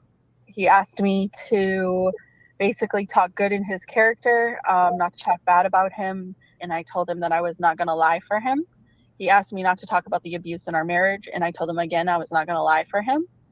I said, why did you do it? Did you do it? And he said, yes, it was me. Yes, I was involved, but it was justified. Listen, and I mean, for how many months the general's been saying this? Yeah. There gets you wives, you come out and talk, snitch, talk on them, say of all the abuse. You children, come and say it. You're gonna save lives. Once again, like even okay, and this is UPK on top of UPK, because years ago the general said the only way that we can get help to solve our problems is for our problems to become white people problems. Concert. Like when it started to affect the white man, now it's a problem. Now it's starting to affect him. After they killed not the Babbitt, what's the broad in Minnesota, the lesbian broad, and then the doctor Nicole something, and it's Petit or something is his name. The surgeon, not the surgeon, the nurse, the male nurse. Once they killed them, they started looking into this thing. People lost their job. The old FBI woman, Christy Nome, she lost her job, all that type of shit. Get the point? Now, this thing is more horrific, Akim. Hold up. He insisted he acted in self-defense, she says, a claim she doesn't believe based on the abuse she says she suffered at his hands. He hit me, choked me, and there was an incident where we had been fighting, and I walked away, and I got in the shower, and he comes in with a gun and points it at me and tells me that he's going to blow my brains all over the bathtub. There were no... Brother, you white woman, you rather stay home and protect that. Don't protect him. Which is why I say, listen, man, do you have to deal with them like they deal with us? Yeah. When somebody get a gun charge, they find the gun in the house, the whole house go into jail. Even the dog. When they arrested Young Thug and that old crew he got down there, the dog that was spray painted green, the police took the dog. What the fuck the dog do? Everybody got to go to jail. Like you feeding these ICE agents, you got to go to jail. You helping them out, you giving them sex, you got to get brought up on the carpet, or else talk about what they're doing. There are no police reports to corroborate this story. Ashley says she was trauma bonded to Brulette and would always recant her story, even when she was the one to call the authorities. But there is a voicemail message. It's from November, when Ashley had filed a restraining order against Brulette. It goes on for 3 minutes, and it ends with this threat. Do I think that you should have your throat cuts, or should have had them cut? Yep. She says what the world has seen of her ex-husband this week is the violent man she's been trying to warn others about for decades. When their marriage had collapsed and they were in the middle of a vicious divorce back in 2009, she says she reached out to Brulette's platoon leader. He was with the Maine Army National Guard. She offered to fax over paperwork showing that he'd been diagnosed as having manic bipolar disorder and borderline schizophrenia, but they dismissed it as ravings of a bitter ex-wife, she says. A couple years later, Brulette was deployed to Afghanistan. He returned with post-traumatic stress disorder. She says that made her even more fearful of him. Then at the end of last year, when Brulette first told Ashley he'd been hired by ICE, she didn't know what to make of it. I honestly thought that he was being delusional, and I didn't believe it. An ICE spokesperson said the agency will not confirm or deny whether Brulette was the ICE officer responsible for Duran Guerrero's death. They said that the ICE officer in question has, quote, nearly a decade of federal law enforcement experience with required training. Ashley questions whether there was a background check. If there had been, they might have seen a trail of violence, like the time in 2022, when Ashley says Child Protective Services and the police were both called to his home after he threw his then 13-year-old daughter through a coffee table. Brother, hold on. Coffee table, yes. Now, Ashley is distraught over this week's events, that someone has lost their life. Brother, he threw that girl through a coffee table, but Joe Jackson is the most abusive dad ever. You had to make a whole movie biopic about Joe fucking Jackson. And you had to vilify Lamar Ball. Is it Lamar, LeVar Ball? I don't want to mess up his name. The brother who had 3 sons, LeVar Ball. LeVar Ball. Give me some more of them fathers who they say so. Deion Sanders. You had to downgrade him and his sons. But this damn small man, he's so small. He has to pick up a 13-year-old girl and throw her through a coffee table. That girl is scarred for life, That girl is scarred for life, brother. And this is a devil. I could say, okay, I could identify with the incident to say, okay, all right, this is going to trouble this girl. Okay. And this is the oppressor we talking about here. Like, you white men, you need to stop being so goddamn small, man. You need to stop thinking small and acting small and just being so goddamn small. You're such a small man. And you destroy lives because you're too small. Let us handle the lives. We're big enough for it. We can handle it. We're big enough for it. We're strong enough for it. We can handle it. And they want us to handle it. They would prefer us to handle it. Right. They prefer us handle these things because we're just too big. It's so big and we can handle it. Man, I think we're done there for the night. And I think after this, brother, we gotta break the show. We gotta come back and do part 2 of the crippling effects of penis envy on the white man. I don't want concept. The crippling effects of it, brother, because it's rough. It's a rough thing. I see you oppress a woman. I understand the women's liberation movement. You know why you used to get beat? And he come home drunk and he bust your eye and you had to be barefoot and pregnant? Because he was small. The Lord gave you a small man. So don't be mad at sisters. Don't be mad at sisters. Don't be mad at us. Don't be mad at us. You have an issue. You have to take that up with the Lord. That's right. And to Wada for joining us again. Big up everybody in the chat. Thank you all for liking and subscribing to this whole thing, man. We've done another episode. Back watch on Wednesday, Lord allow. You'll tune into Command and Johnny Hanna next Monday on the same channel, The Real Johnny Hanna, 9 p.m., where we got giant, gigantuan, big men. Men who can handle right. business. Men who can safely handle business and don't need to throw nobody through a table. The men who can say something to make your spirit break in two and then put it back together. They ain't got to kill nobody. They ain't got to throw nobody through a table. They ain't got to go stalk some broad while she's bathing. You know how vulnerable she is there. You and her just argue. She go to bathe. If anybody knows a woman, she go to the bathroom after you're arguing because she trying to relax and decompress. She turn that shower on, standing there, get in the tub. It's not the end of the world. She just trying to relax and decompress. Here come your small ass coming in there with a gun. Because you're so goddamn small. You're tuned into Command General Hannah next Monday, man, 9 p.m. Next Monday, man, where the future rulers of the earth, you can hear everybody dissect everything. I want to thank the usual suspects, as usual. Captain Nanthak, always on the inside with us. Captain Saka War, Memphis, Tennessee, holding the whole thing down. Captain Patas, Midwest Barbecue. Midwest Barbecue. Remember that? Y'all check it out. Come on, do the plug out. Go ahead. Yes, sir. Midwest Barbecue in Chicago, July 31st to August 2nd. Come on down. Come to Chicago. Get the information. Go to ISUBK Windy City on Facebook or go to ISUBK.com for more information. Commander Johanna's doing a town hall meeting. We doing a felony expungement, giving brothers guns rights back, and all that, and a great barbecue on that Sunday. So if you anywhere, come to Chicago, July 31st to August 2nd. Put it on the plans, man. Come on down for a weekend of fire. That's right. I told water for that too, brother. Definitely for that. Also, we have on the inside Captain of Warrior. I'm holding it down, holding on the whole DMV zone with me. That's right. And Captain Kazak holding on the DMV, two tall one brothers, right hand and left hand.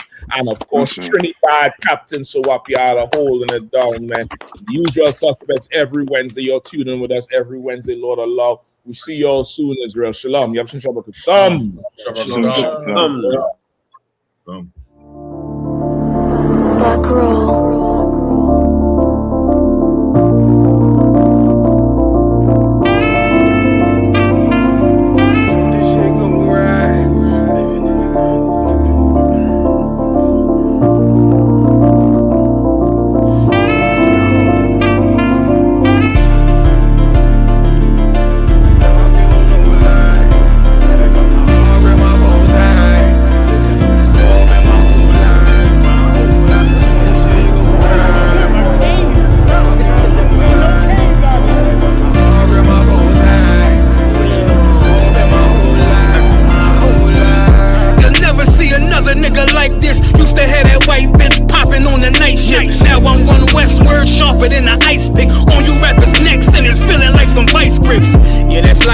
Send my bro a kite quick. Times of war, we ain't forget about you. Keep your light lit. Rappers can't see. Most of them scared to witness. Go on, close your eyes. There's one right here for the trenches. Bad bitches, natural hair or extensions. Hood niggas that'll poly grip like some dentures. Brothers on them fences. 23 and 1 out. Praying that commissary hit before it run out. Bitches on the gram, dog filter with their tongue out. Couldn't stay home because they found the dugout. Closed casket, burner in the low jacket. My co-captain riding on these whole rappers, my hoes fabulous. Now I don't mean that derogatory, but I'm a player and there's no my women riding for me.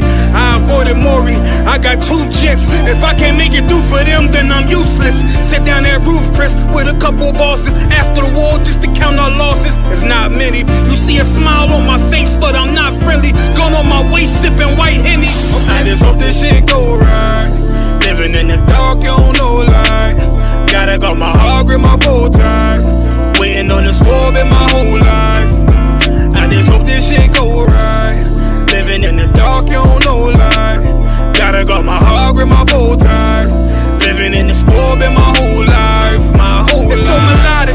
When I be dropping this ebonics, this ghetto phonics, it got me on the level supersonic. My bomb atomic, and you know where you can find me. Somewhere probably folding this paper origami. My name is pure as the Dasani. My wave is like a tsunami. I went from 0 to 100, feeling like Ricky Bobby. I made a deal with the Reaper. Got a couple wives, they some keepers. Talk a lot of shit, but you can't walk a mile in my sneakers. Bitches go to Miami, come home with change features. Now she got a BBL, her ass fatter. Trying to see her, they only wanna fuck her. They just wanna touch her, they don't wanna cuff her. They just wanna come and kick it with her like a punter. Turned her to a runner, now it's all aboard the train. Fenty on her face, but it's not concealing the pain, it's a shame. So I'm in the hood like some rap snacks. I know niggas kill you and your mama for a scat pack. Dark tint, matte black, they do it for half that. Had you like 90s Missy in a fucking trash bag. I'm from Philly, we don't do bank accounts, just cash app. I spit a verse and I just watch the time slow. This that guy flow, this that shit that rappers die for. This that uncut Taha Wall straight from Pablo Escobar. I be at the bar like Moscato. They think it's effort, but no, this that block work.